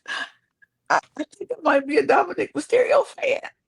Yes, Lana, welcome to the dark Yes. side. I think I'm fan because he kind of ate this up. I'm excited to see Dominic Mysterio as the Intercontinental Champion. Like I'm going to love this run. And when we see what we saw on Raw the next day, he defended his title, and we see JD McDonough come back, and I'm like, oh, okay. The Judgment Day is a happy little family again. Now, I'm putting that in quotes because Finn is not happy at all. And so I'm waiting on that split to happen where Finn and Dominic go at it because I think they are going to go at it for this championship at some point. And I'm okay with that. I'm okay with that to see that feud happen. I kind of want Finn to go have a feud with Jay. That was who I was alluding to. I kind of want to see a Finn versus Jay for the championship, but him doing the Intercontinental Championship in a feud with Dom, I think that'll be fun to see. We get to see him acting like he cool with him until he not. So I'm okay with this, but I kind of want to see Dom's his championship last a little. I needed to go beyond SummerSlam. I'm gonna be honest. I need to see Dom hold the belt beyond SummerSlam. Y'all, it is time for a 9-month reign with the IC title, y'all. Period. I am sad because Lana, I want to talk about what you just said. Okay, you never thought you would be rooting for Dominic Mysterio. I never thought the entirety of the WWE universe would pop for this man winning at WrestleMania. Not only did they pop for him, he won clean. Clean as a whistle. Clean. I don't remember who tweeted this. I think it was Sean Ross Sapp. He said, we have officially left behind the love to hate Dominic era, and we have officially entered the love to love. We love him. We love him. Because seeing this match, the finish was great. I loved everything about this finish, but I also would be remiss if I didn't talk about another spot that I really loved in this match, which was Braun Breaker hitting the single nastiest spear I think I have seen him throw outside of the last one he hit on Carlito. Because what do you mean he speared him so hard through the indestructible announce table? What do you mean? What do you Roman mean? could have done that. No shade. Dear God, Braun Breaker's a menace. I am so happy they're pushing this man after Mania. But Dominic motherfucking Mysterio, you got the crowd to love you. They were chanting Dirty Dom Euro chant style. Right. That's when you know you made it. What? Get a Euro chant. That's when you know you're on the side. They were chanting for him in the post show. The post show. Agreeing with him and being the best Intercontinental champion ever. He's the greatest champion of all time. He's only been champion for 24 hours. Already the greatest Intercontinental champion. Biggie said it 3 times. He's like, yeah, I'm better than you. And the crowd was like, yeah. It's this man. I think we had to finish.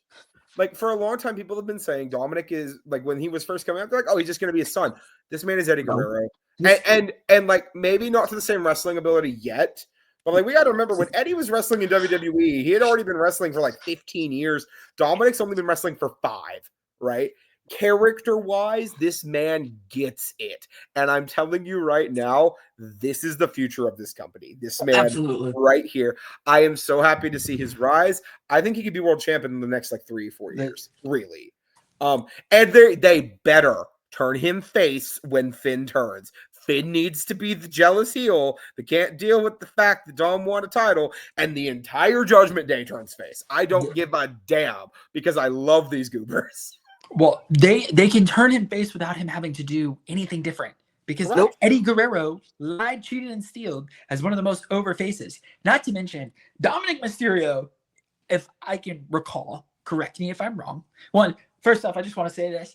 Y'all, I was a Dirty Dom guy before anybody else was a Dirty Dom guy. I You was were. sitting here Yep. calling Dirty Dom for a long You were. time, saying that Dirty Dom, third generation superstar. Okay, how many other third generation superstars do we know of? Randy Orton and The Rock. Tell me, that is an elite class. And Natalia. Well, and Mhm. Natalia. Dominic Mysterio is going to be like just this guy in the next 5 to 10 years. Maybe even, I don't know if it will take 10 years. 10 years we'll be calling him a legend, but in the next 5 years, he's going to take off like a rocket ship. I saw a TikTok today, which was like doing like a year by year, like clips of him like moving into the future. Like when you've got it, you've got it. And he showed like him doing the audible and running in and getting in the ring because of how crazy the crowd was going, instead of him like taking the belt and like running away with it. Like it's just genius.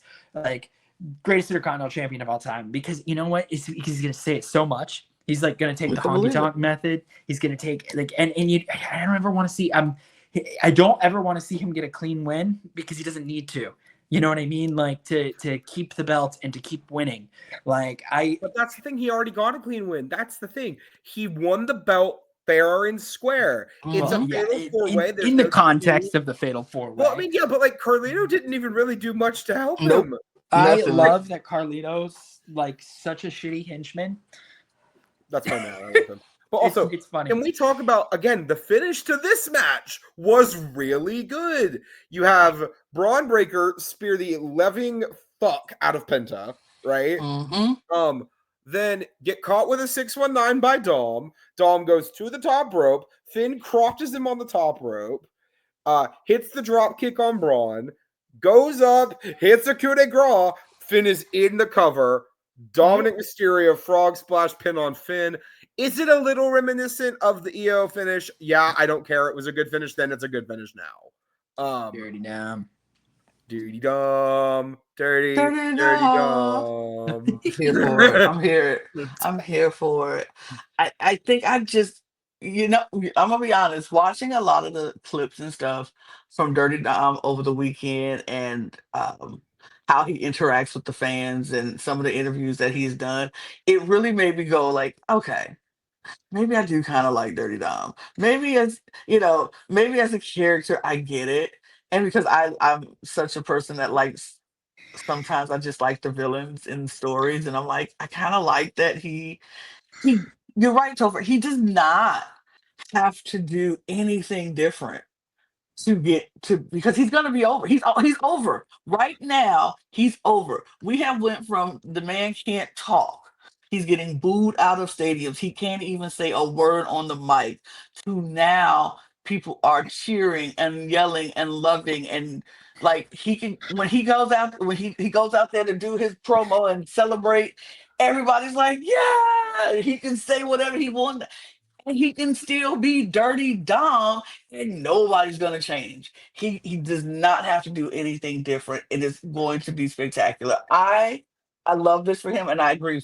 5 years from now, he is going to be the face of the company. He's going to be the person that is champion, main eventing, and a lot of pay-per-views, and even WrestleMania. So, like, it's happening, and everybody speaks so highly of him. Like everybody in the back, it's like, this man is a sponge. He is born to do this. This is what he is supposed to do, and he's going to be great at it. He just got to continue on the path that he loves his business, and he's going to do well in it. So I can't wait to watch his rise, and we're already seeing it now with this Intercontinental Championship. But the sky is the limit for Dirty Dom, and I'm here for it. I'm here for it, and I hope he does not change. Be Dirty Dom forever. Like, screw other people over. A little while he goes through Liv over, and she gonna be mad, but she gonna bounce back, and he goes through the Judgment Day. Like, keep doing it, and we still gonna love it. Like, there is nothing Dominic is gonna do that gonna be like, people be like, because he didn't already did it. It's great. Love it. Here for it. I Go ahead. also want to give a special shout out to another person in this match we haven't really talked about very much, versus Penta because, Like, oh dear Lord, Penta, all four of the men in this match were balling. They were ate. going for it, but Penta was the only one who wasn't directly involved in the finish, so we didn't really touch on him. Penta ate this match up. Penta gave this everything. Thank you for protecting this man until literally the next night. But hey, you know what? It happens sometimes, and I think we're not sacrificing Penta for Dom. I think we are using Penta in a natural direction to push him towards tag teaming with his brother. And you know what? I'm fine with that. Who's his brother? Phoenix. Phoenix. Oh, I didn't know they were brothers. Yes, like IRL biological siblings. Did not know that. Love to hear Yeah. that. The Well, Lucha then- Brothers. Yes. Well, then, tag team champions, here we come. Period. I'm here for it. Okay, good to know. I love that. Oh Let's wait, move on. we're skipping something. What are we Yeah, you skipping? skipped Randy Orton was here. He was before that. Well, he's after it on this slide, so we'll talk about it afterwards. All right, we'll come back to that. We'll come back to that. But he's here, I think. May I? Yeah, go for it. No, I want to start with this one, actually. Oh, okay. Because I really want to get this out the way because I will never say it again. Did I like the outcome of this match? Oh, absolutely not. Absolutely not. Was this a solid match between two people who are very talented? Absolutely. So there we go. Logan Paul, I'm giving you your props for 5 seconds. Okay, I'm done. I can't talk about it anymore. I'm mad, but I get it. I'm mad, but I get it. I'm mad, but I get it. Like, if we were going to go down the road of AJ Styles and Karrion Kross and get to this point, I'm okay with it. Because I think Karrion Kross is really great, and I think they don't utilize him enough. Also, if you did not see the promo this man cut after Mania on Monday morning, go watch it. If you're not a Karrion Kross fan, you will immediately become a Karrion Kross fan. Absolutely. Which didn't get him fired. Is he wrong? So maybe No. No, he's not fired. He's not fired at all. He's not wrong either. And He's Bayley not wrong, kind but of he's said some of the been same not stuff in an interview she had today. So there you go. In this situation, I get why they did it. I think it was a way to get AJ on the card. It was a way to get Logan on the card. Let AJ transition to this feud with Kross. That is probably going to be really good because the story they've already been telling between AJ and Kross has been really good.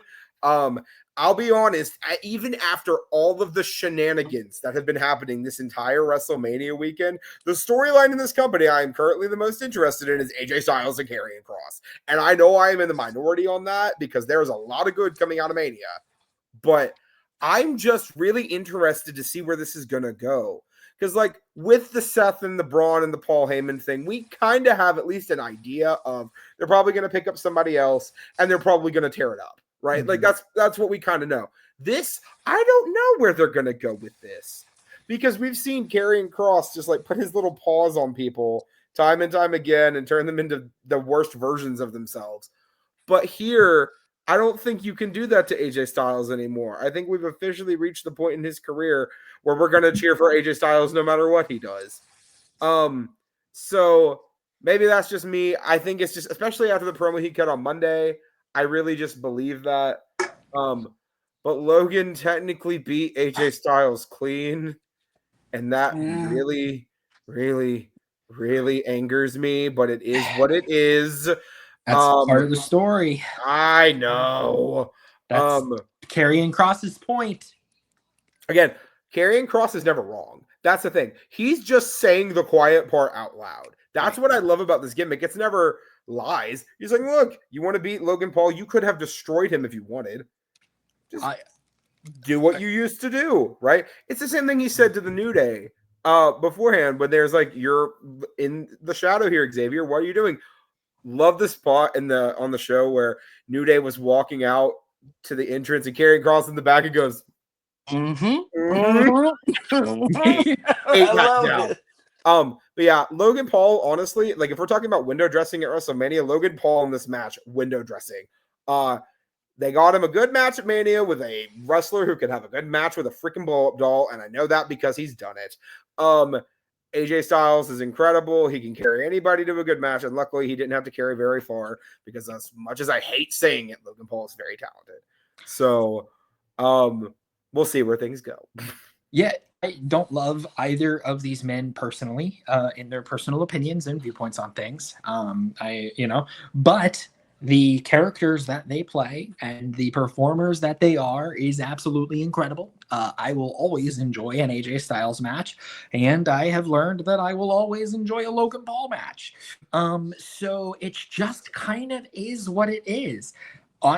Second to the we missed it during the Tiffy Charlotte match, but the Perfect Celebrity video package right before the match that they aired like 3 times during the kickoff show, best video package like this year so far. But this was the second best video package of the night. I really enjoyed the Logan Paul AJ Styles vignette leading into it. I thought that was really cool. So this was great. It was what it was, and it was a good match, and it was always going to be a good match. And I do think that Logan Paul is going to be a future WWE champion very soon. Maybe not now, but soon. So good on them. Great match. Kept the ball rolling. It was a cute match. Okay. See, I don't like. I'm not a huge fan of Logan Paul. We all know that. We're just not. But to deny that he is actually good and talented at this whole wrestling thing would be a lie. It's like you really can't deny that. I hate giving that man his props, but I did enjoy the drones too. I enjoyed the drone. That was fun. That was fun. I think they lingered on the drone shot a bit too I do long. think so. I do agree with that too. I think that that drone shot didn't need to be as long, but it was fine. It was fine. This was the first of several booking decisions towards the end of the show that really irritated me. I say several like it wasn't just 3, but we'll talk about them. Yeah, the next 2 were in the same match, for the record. I just want that documented. Oh yeah, it could have been a whole lot. I hate giving Logan Paul props. I do. It's just like burns. It's like acid to my tongue. It's like acid to my tongue to give that man props. But I will do it, and I will give it to him because it was a good match. They actually had some really good spots between them. It was solid.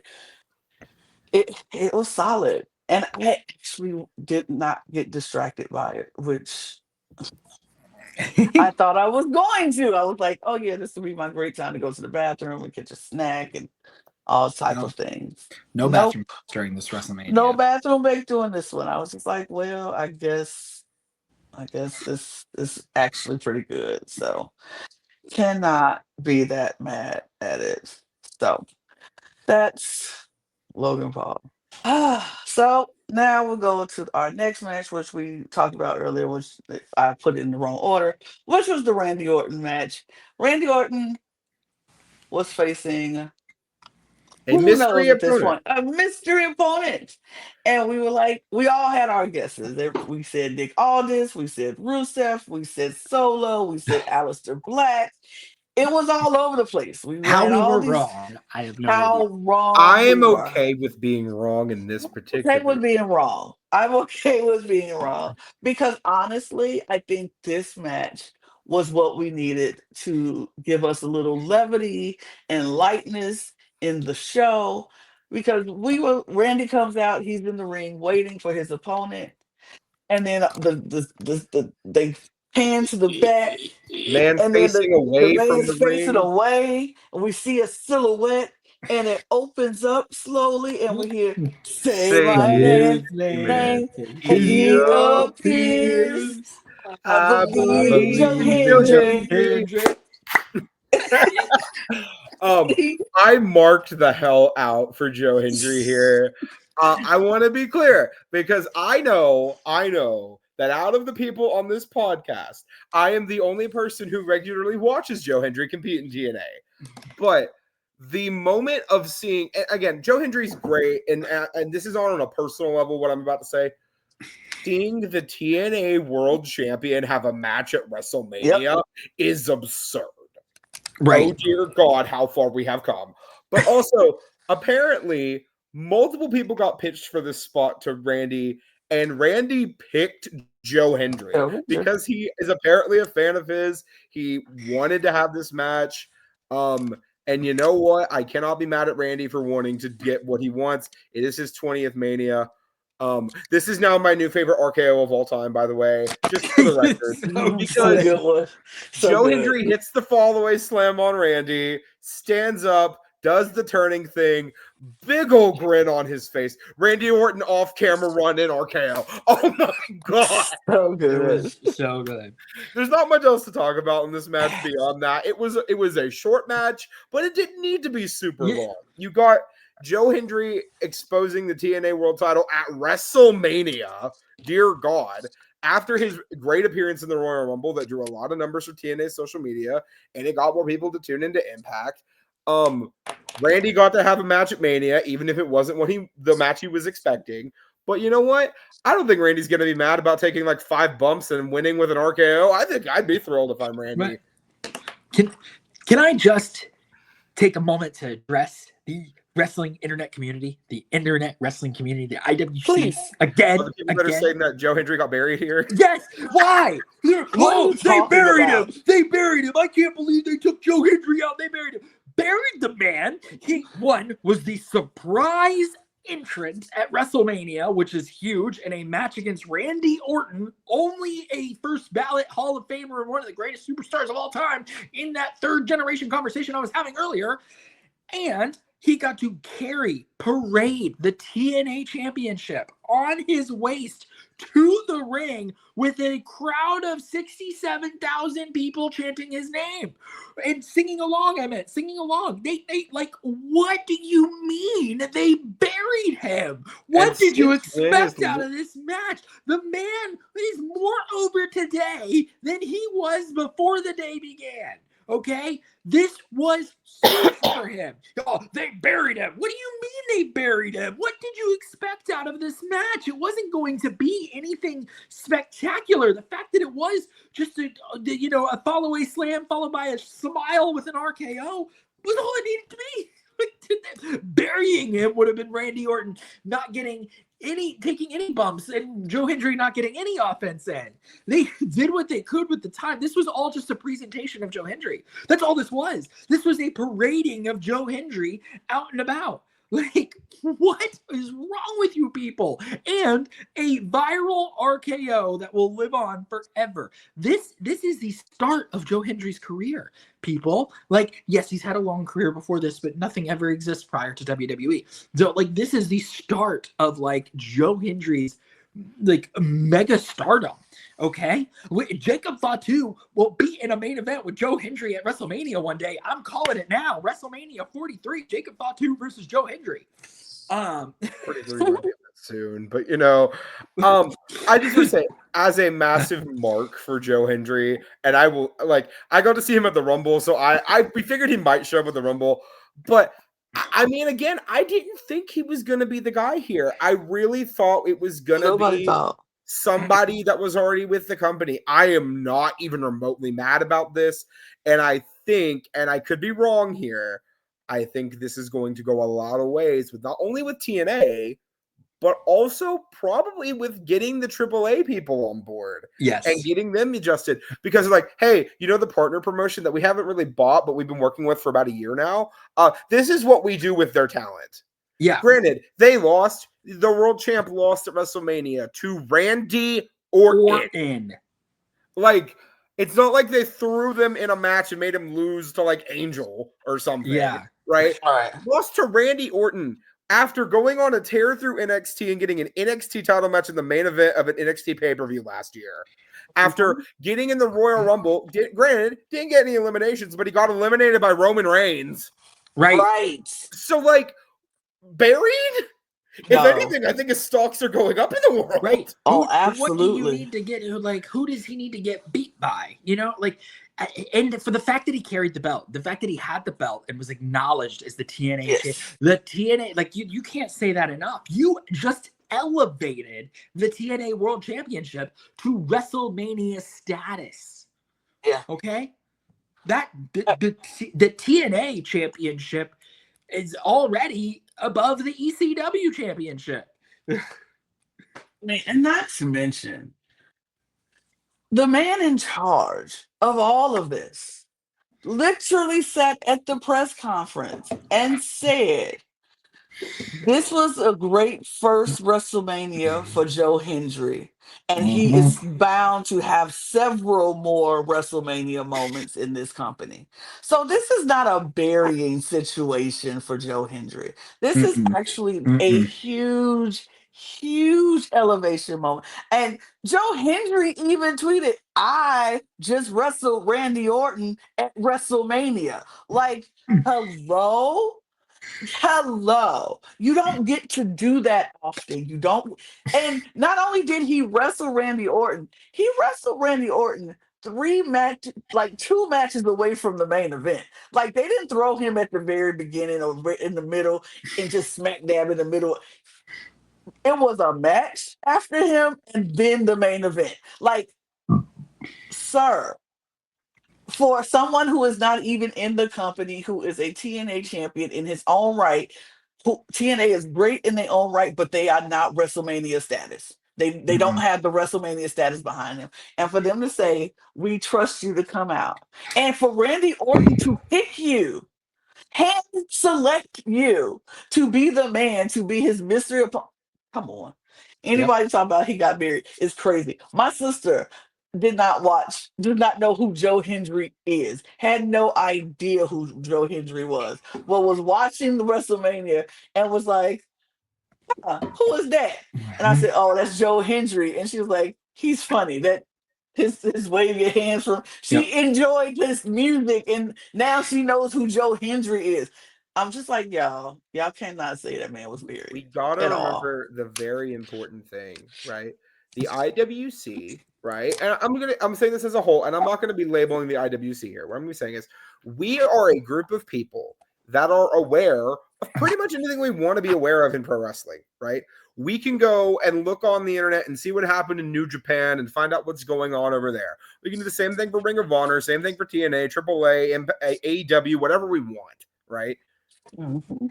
Most people that watch pro wrestling are not that way, right? So the people that popped for Joe Hendry in NXT, which is why it was a big deal when he was in NXT, was good because NXT is a smarky crowd and they know who they are, right? The Royal Rumble is one of the most casual appearing wrestling events because it's really accessible. Anybody can watch the match and know what's going on. But this is WrestleMania. I know people that don't watch anything the entire year but Royal Rumble and WrestleMania. Right? Yep. Here you go. He lost to Randy Orton. Oh, I don't know. One of the most established men in the history of the company. Like, why are we complaining? Hello. Yeah, great stuff. I'm thrilled it was Joe. Thank you, Me too. Randy, Hunter, and Joe. Yep. It was a great match. It was great. It was fun. We'll go like down in history as Randy's 20th appointment. And also, his contract with TNA allegedly expires in a few months. Don't be surprised when he's on the main roster very shortly. He will be. SummerSlam is 2 nights. 2 nights. We'll see him. But let's move on to the Liv and Raquel versus Lyra and Bailey, but not Bailey because Bailey was attacked on the pre-show. SmackDown. No, the pre-show. The pre-show. Bailey was advertised all the way up pre-show. Until night one pre-show. Pre-show. She got attacked on the pre-show night one because Lyra had 24 hours to get a new partner. And then she got her new partner, and her new partner was now Becky Lynch. And so since we did not know that we were going to have a mystery partner, we all had the to change if we wanted to change from our original picks to the new picks because pretty much everybody said Liv and Raquel was beating Lyra and Bailey. Everybody was on the same page as that. But then it was now Liv and Raquel against Lyra and Becky. And so myself, Lewis, Derek, and Donovan all chose to switch. I don't think Topher saw the message in time to say if they wanted to switch or not. So I think Topher just got left with what was left behind, which was Liv and Raquel, his original pick. And so what we all switched. Would you have switched, Topher, if you had I if would you saw the message? 100% would have switched. But Okay. hindsight's hindsight. Hindsight is hindsight. But we switched. Brooke said never in a million years would I switch to Becky Lynch and No, I want to be Lyra. abundantly clear. Lana, I hate to cut you off. No, but- you don't, because you already put the rant up before you. Oh, I said it. put it up the second this match came on screen because I'm using my rant. I don't care. So let me tell you a little something about this. Okay, so while ago, okay, I had a pretty sizable rant about how they were using Liv Morgan on television. It was about 2 years ago. Okay. Or maybe a year. It might have been Elimination Chamber last year. It was Elimination Chamber last year. Okay. So I was mad about that. Okay. Since then, Liv has had a 200+ day reign with the women's world title. I am very happy for her. This rant is not about Liv. Okay. In fact, this rant is only about two things. The first thing it is about the women's tag title. Actually, it's about three things. One, it's about the women's tag titles. I will again say we are recording this after Raw on Monday. Liv and Raquel already have the belts back. I am going to be ranting still about what precedent this sets. Because, like I mentioned, there are plenty of people that only watch the Royal Rumble and WrestleMania every year. And I'm telling you right now, it sets a terrible precedent for what they are still doing with these tag belts by, again, devaluing them.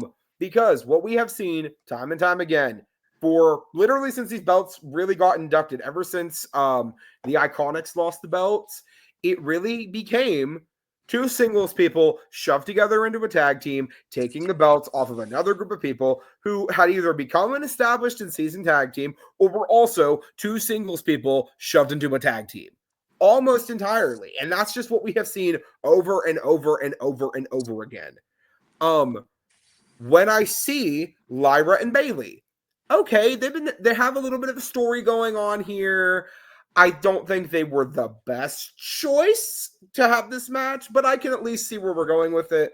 We're getting Bailey on the card at Mania, at least. I'm okay with this, right?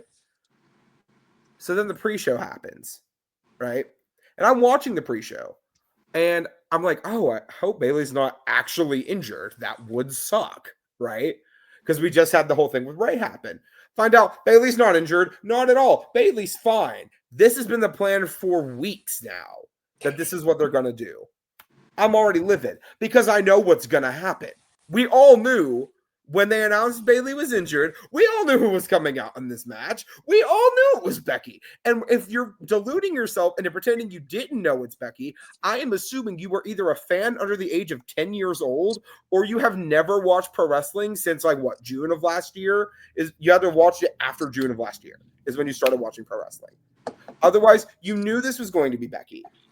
Because where else does Becky Lynch return but title matches?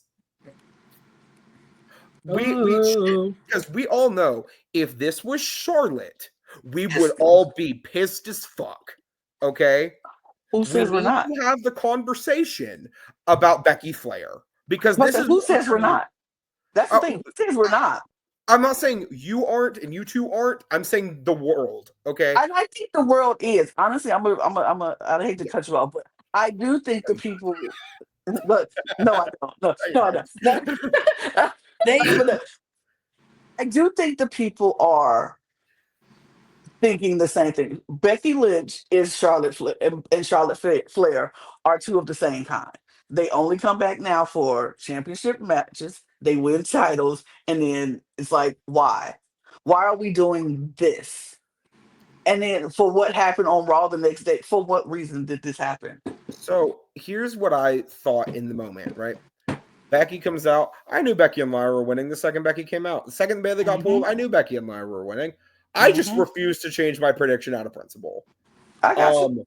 Because we have seen pretty much every single tag team in the division got beat by Lyra and Bayley in that gauntlet match on SmackDown 2 weeks ago. If this was the plan the entire time, right? Why did we have a gauntlet match? Why? You could have just said, have a battle royal with all these women on Raw, and whichever woman wins, she gets to pick her partner at WrestleMania, right? Yep. And they get a challenge for the tag belts. Would have been so much better because now we don't devalue Caden and Katana. We don't devalue the Secret Hervis. We don't devalue Zoe and Shayna. We don't devalue something that could have been something like Maxine and Natalia. Don't falsely advertise Bayley. Yeah. Right. Okay. Then, not only that, but Bayley, who is arguably one of the hardest workers in this company, period. Very over. One of the 4 horsewomen. You wouldn't know it. You wouldn't know it. The way they have treated Bayley compared to the other 3 horsewomen, I'm even going to say Sasha in this moment, right? Baffles me. Bayley is incredible in the ring. Maybe not the best on the microphone comparatively. I think she's better on the mic than Charlotte and Becky, honestly. I think Becky's better not way on the mic than she is face. But I think Bayley really deserved to be at Mania this year, especially after last year, where they had her have her Mania moment. She beat Io, congratulations, woo, whatever. And then they did nothing with her until she lost. She won the Women's WWE Championship. That's what I'm saying. And then she did nothing after she lost the belt to Nia. Let's call a spade a spade. They didn't let her do anything. I didn't think they should win this match, but I thought we were getting a Bayley heel turn at Mania. We should have. Thought we were. And then we end up here with Lyra becoming a double champ for a day. Also, what I'm thinking about, a special congratulations to Sol Ruka becoming a very small member of the Double Champions Club. Congratulations to Sol Ruka. But Becky coming back and winning the tag belts, I believe, for the first time. I don't think she's held them before. She has held them before. She's a former tag champion. Who did she hold them with? I believe Sasha Banks. I think she won them at the Elimination Chamber. That was Bayley. Becky and Bayley. I don't know. Beside the point. She had him with Lita a few years ago. That's what it was. She had them with Lita? Yeah, Trish lost the belt for it, and that led to the whole thank you, Trish thing. Oh, yes, I forgot about that. Yes, she did. Becky's now a 2-time tag champ, whatever. Yeah. And only for them to lose the belts back to Liv and Raquel, which, okay, at least that's something positive I can talk about here. This is just setting Becky up to win the IC championship. Yeah, and that's what really pisses me off about this, because Lyra has not gotten to do anything with that damn belt. Look, who have her feuds been with? She hasn't had one. I mean, same thing what they do with the United States. No, Chelsea Green has made way more of the United States Championship than Lyra. She had a baby feud with Ivy Nile for like 2 weeks. Chelsea Green should have been on the card. Correct. That's what I'm saying. I'm saying Lyra hasn't done anything with her belt, and they trying to bury Chelsea like she hasn't done anything with her belt, which is not true. So I'm just like, why are we doing this? Why are we going this route? What'd you think of the match? The match itself was alright. It was fine. It was, I mean, Becky showed that she's still Becky. She's been doing what she's been doing. She ain't had ring rust. It wasn't a whole lot of, no crazy botches, no silly, things messing up, because they all are talented women in the ring doing what they do. I just didn't think this was necessary to have them win this, but I guess they need to have them win it so they can lose it. And yeah. So Becky can get her heel turn in to go after Lyra, but I'm just like, okay. I feel like everything that happened afterwards just made it kind of meh. Here's what I think happened. I think Kevin Owens getting injured forced them into a situation of not wanting to have like 2 mystery opponents throughout the whole, build into WrestleMania. That's the only, I think they would have built it into Lyra in a mystery partner. And I don't even know if Bayley would have been a part of the conversation. That's my, I don't know, I could be wrong. I just think that, because then it's like, night 2 of WrestleMania, Randy Orton versus a mystery opponent. Look, Riven Raquel versus Lyra and a mystery opponent. I don't know, it's too much. So yeah, I don't know. You knew it was going to be Becky, so that wasn't that predictable. It's still exciting. I do like Becky Lynch. She is the man. I'm excited to see her as a heel. I think she does her best work as a heel.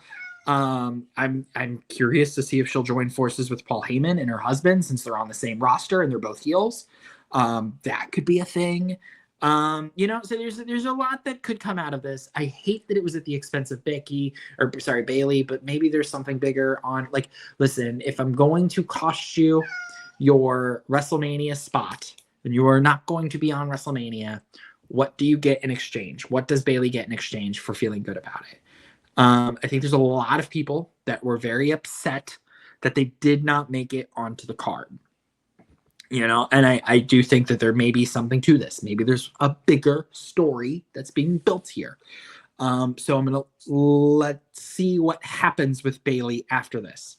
Because this is either going to go down as one of the biggest faux pas of Triple H's booking, or, it's going to be something bigger. But in the meantime, somebody on a podcast mentioned that they have a certain amount of time left on their contract unprovoked. That worries me. If I'm Bailey, I'm pissed, and I think she has every right to be. Yeah, and she should have about a year. She got because about a year. Again, we did not need Becky and Lyra to not only get this tag title match at Mania, but we didn't need this to happen at all. Lyra could have just beaten Bailey, had an open challenge for the IC title at Mania, and Becky could have answered it. That's all we had to do. If that's what you wanted to do, and you wanted to build to Lyra and Becky, that's all you had to do. And hell, you could have even saved it for Raw after Mania if you didn't have a spot for it. Let freaking Caden and Katana fight Liv and Raquel if you want to have them have a match at Mania. Let literally any established women's tag team have a match at Mania. Let Lash and Jakara, because they have been tearing it up in NXT. Yes. And there already has been rumors about them getting called up anyway. So just let them get the match. Or hell, let the four-way for the ladder match, let that match happen at Mania, and let Tatum and Gigi have that match. I would like to point out, while we were recording, Liv and Raquel did retain the belts in that match, in case anyone was curious or worried that they wouldn't. We weren't. I didn't think we were, but I just wanted to establish it. I didn't think it was going to be. Whatever happened to Bailey and Roxanne? That's the real question I want to ask. That was Bailey's spot on the Mania card. That was where she was going. Missed opportunities here, Triple H, and I will once again say Triple H has not figured out how to book the women's tag belts yet. Nope, they don't know. But we are going to move on to the main event, which was Cody Rhodes versus John Cena. And first of all, let me just say, I am sorry, but everything that y'all have been talking about and everything that y'all been saying sounds like clickbait and lazy reporting. That's all I'm saying. It's clickbait and it's lazy reporting, and I don't want to talk about it. But this match, I know people are mad. I know people are pissed off and how slow and how nothing burger this match was. Me personally loved every second of this nothing burger of a match. And you know why? Because John Cena told you exactly what he was going to do. He's giving us nothing. He told us that he is not going to give us nothing. We're getting no new moves. We're getting no new music. We're getting no new outfits. We're getting nothing. He is just going to go out there and do the bare minimum he needs to do to win said match, even if it causes shenanigans and foolishness. Now, I loved his entrance. I know people were mad. It was so boring. He gave us nothing. And he didn't do a whole lot. And that's fine. John Cena's 50 years old, y'all. I don't know what y'all expect him to do. I don't know what y'all expect him to do. I don't know if y'all expect him to just be doing everything he used to do. We ain't gonna get that. But I don't care. He's John Cena, for God's sakes. So I don't care. You can't make me hate this man. There's nothing you could do or say, or nothing he could do or say without calling me outside of my name to make me hate this man. So until he comes up to my face and personally says, Lana, I hate you and you are a slur, then I can never hate this man. I can never hate this man. I love it. I don't care. Now, did I think Travis Scott was necessary? Absolutely not. That was the most unnecessary thing. I didn't think he needed to come out.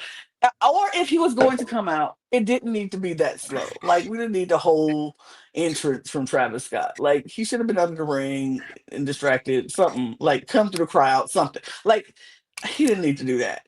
I think that kind of broke the momentum of whatever the match was happening, but I wasn't mad at the outcome. Um, as a matter of fact, I went all out and extra because he is the GOAT. He is 17. You can't deny him. John Cena is the GOAT, the new world undisputed WWE Championship. I'm not mad at it. You can't make me hate him. And that's all I have to say about it.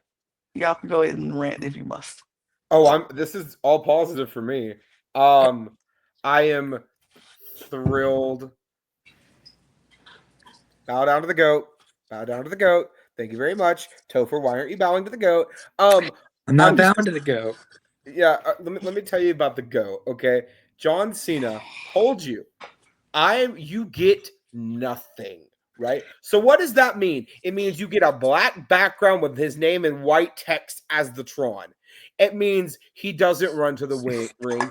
He walks to the ring with a towel behind his head telling you that this is the last time you're going to see him.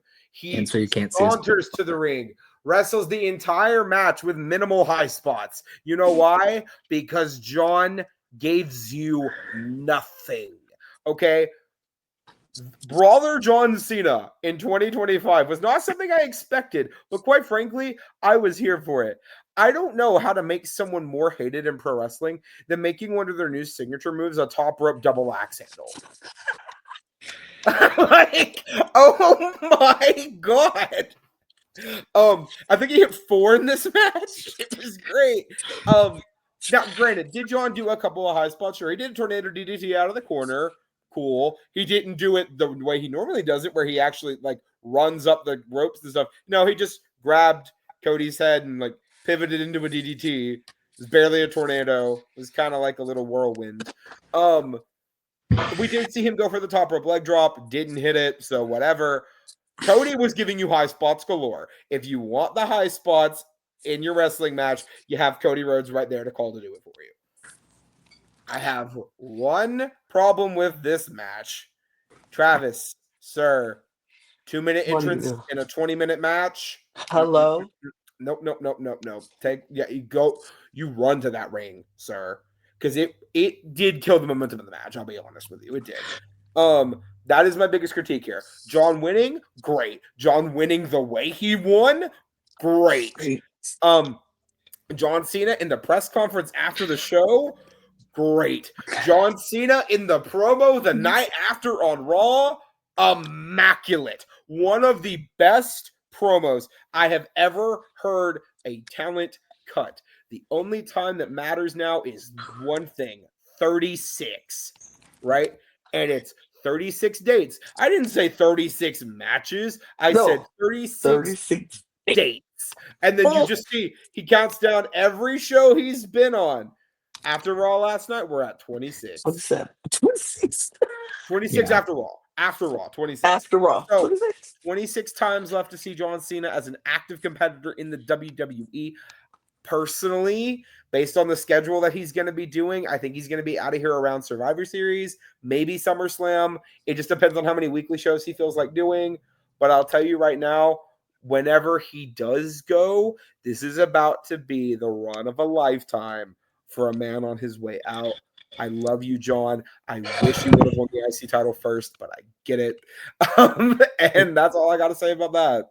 So my issue is not with John Cena. Okay, this is why my thing is be careful what you wish for, because this is supposed to be the biggest box office match of all time, right? Like this is great.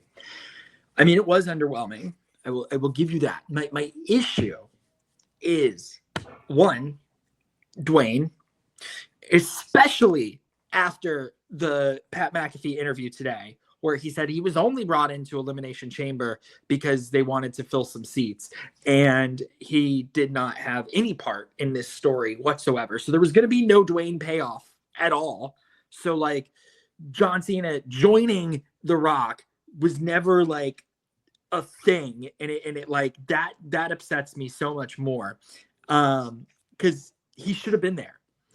2, the momentum killing of Travis Scott, the fact that it was like, I'm sorry, like I don't know, like I'm not a huge Travis Scott fan. I really only know Travis Scott because of WWE. You know, I mean, I've heard him, I'm familiar with him. If I hear, you know, a song, somebody says, oh, that's Travis Scott, I would know, oh, okay, cool.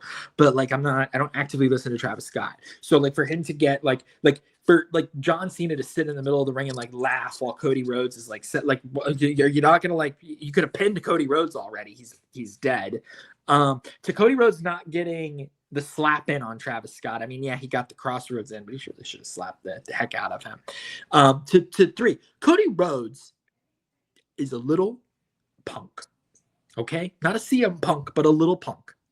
Because what do you mean you don't have the ability to hit John Cena with the belt after all he's done to you and said to you? I'm gonna be the good guy and not hit him with the belt? Like, what?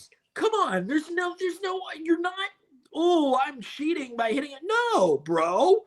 You're not, like, what?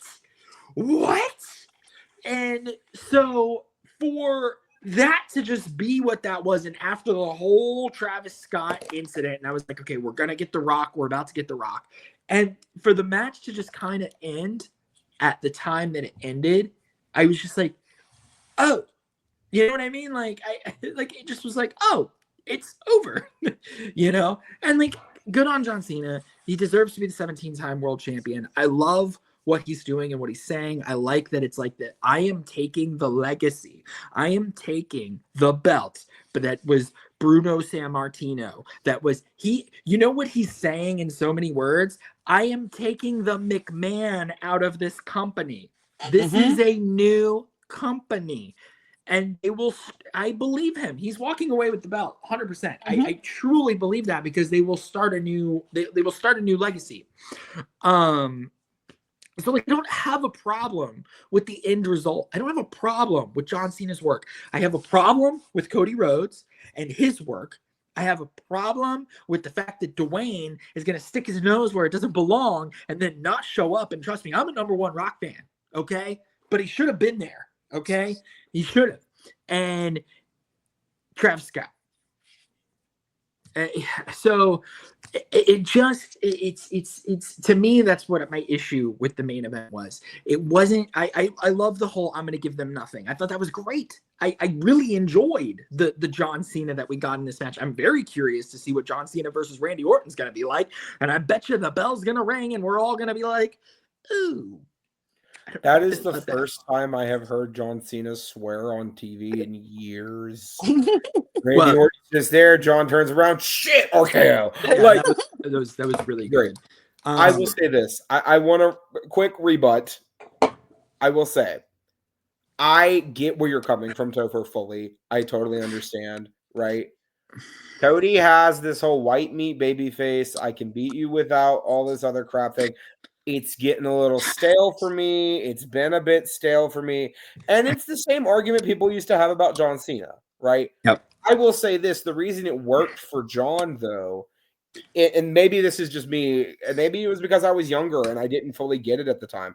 The reason I think it worked for John, though, is because I don't think he ever sacrificed logic for the sake of storytelling, 1. And 2, the thing that really pisses me off is that Cody literally cheated to beat Kevin Owens at Saturday Night's Main Event 4 months ago. Okay? Correct. This was like 2 years ago or whatever. This happened in the past 6 months. Okay? Right. This was literally the crux of a storyline going into the Royal Rumble. Okay? So, and like, him not doing it to John after what John did to him, I don't fucking buy it. I think it is cheap and lazy.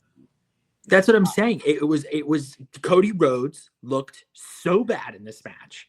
And it wasn't just because he got beat. No, it was because of the actions that Cody did not take. It was a poor decision to make him sit and second guess whether or not he's going to hit John Cena with the belt. Like, come on.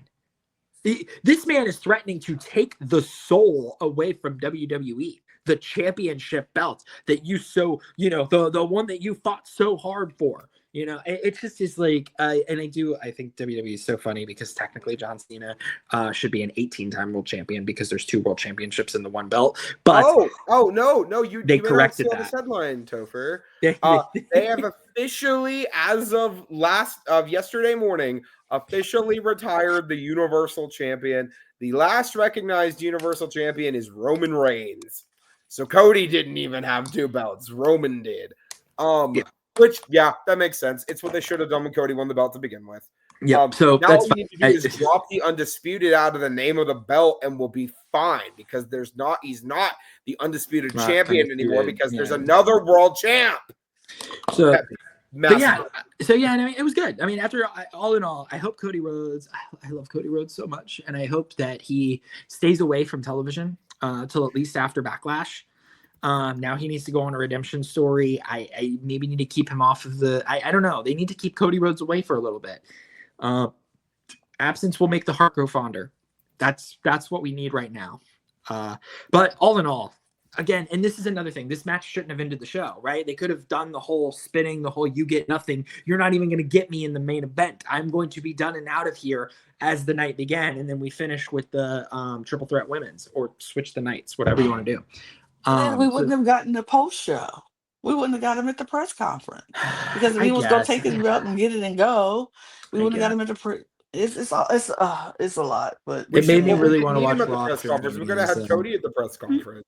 Yeah, no, Cody's gone. Cody wouldn't even talk to Captain Kelly outside his bus. It's like, that's what I'm saying. John didn't talk at the last press conference at Elimination Chamber. Walked in the room and dropped a mic and left. Like we didn't need it. It was beautiful. Listen, this is one of the.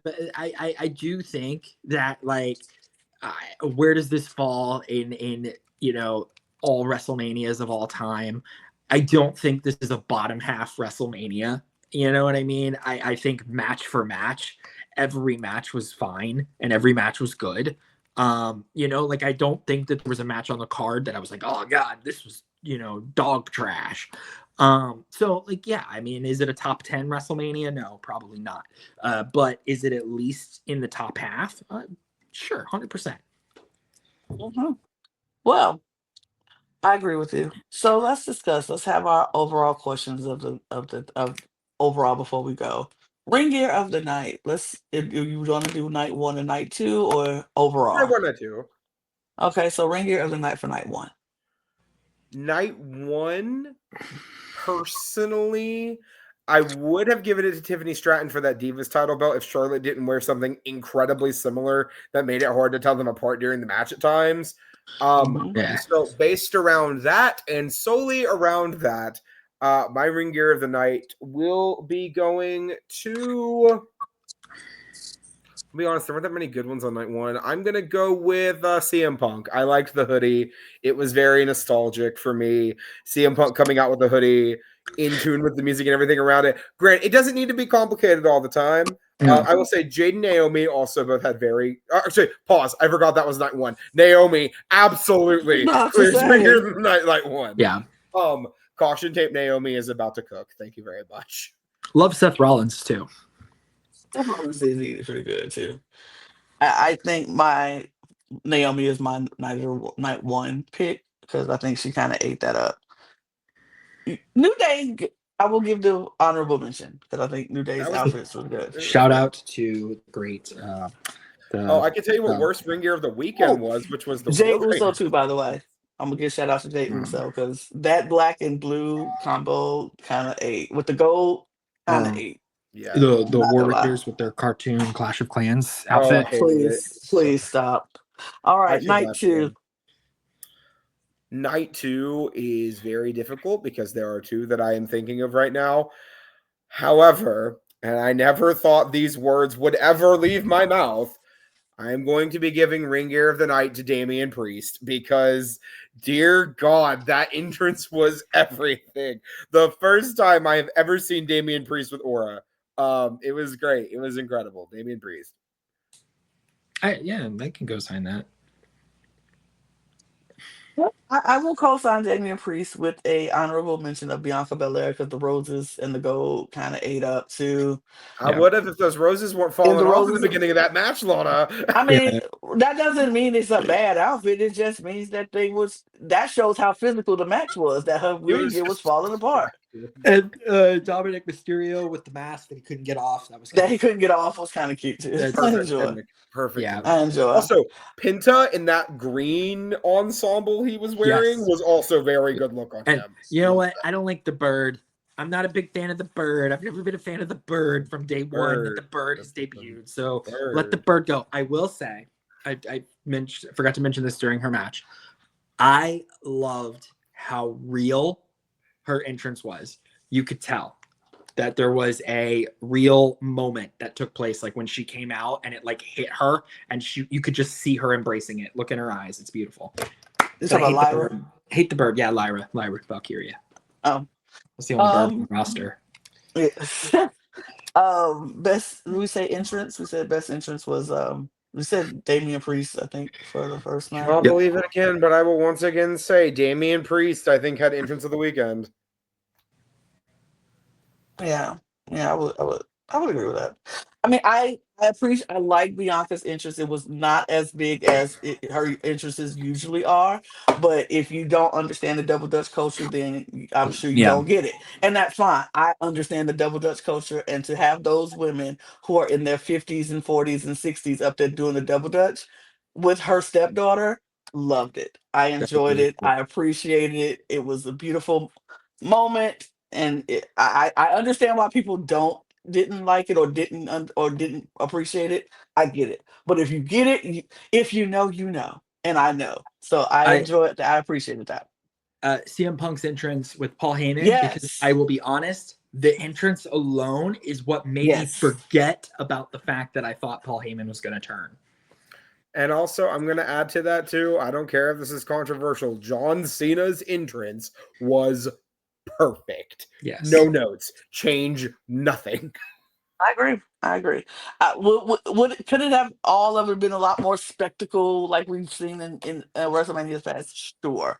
But I appreciated the entrances for what they were. Overall, what did we think about WrestleMania as a whole? That exact reaction. That's what I felt about WrestleMania. I think there was a lot of good that came out of this show. I think there's a lot of things that I'm going to be looking at and looking forward to after this show. But there's a couple of things that really drag this Mania down for me and really kind of leave me feeling whelmed, I guess would be the word I'm looking for. Yeah. I'm whelmed. Yeah. I left night 2 feeling underwhelmed. I left night 1 feeling really excited for night 2. I left night 1 feeling excited for night 2, and I left night 2 excited for Raw. And that's it. Because it served its purpose then. It left me excited for Raw to make me go, I wonder what questions are going to finally be answered or what we're going to get. So I think Raw, WrestleMania as a whole was good. I appreciated it. I enjoyed it. So, but next year it'll be on Netflix. So they are going to deliver in New Orleans. And I plan to be there because, baby, I'm going back to New Orleans. Every time it's in New Orleans, I'm going. So I plan on going to New Orleans. I'm working that out as we speak. But that is that on that, y'all. We talked about, here we are again with another 2-hour recording because it's WrestleMania, baby, and that's what we got to talk about. But we'll be back in 3 weeks because we have Backlash coming up in 3 weeks. So we're going to talk about Backlash in St. Louis. We'll be back to talk about that, give our predictions on that. Join us for that. Please help us out. Subscribe to this channel and all of our other channels. Help our mission of 1,000 new subscribers by the end of the year. That will be great. Leave us some comments below. Let us know what you think about WrestleMania, what you thought about it and everything. if you agree with what we said or not.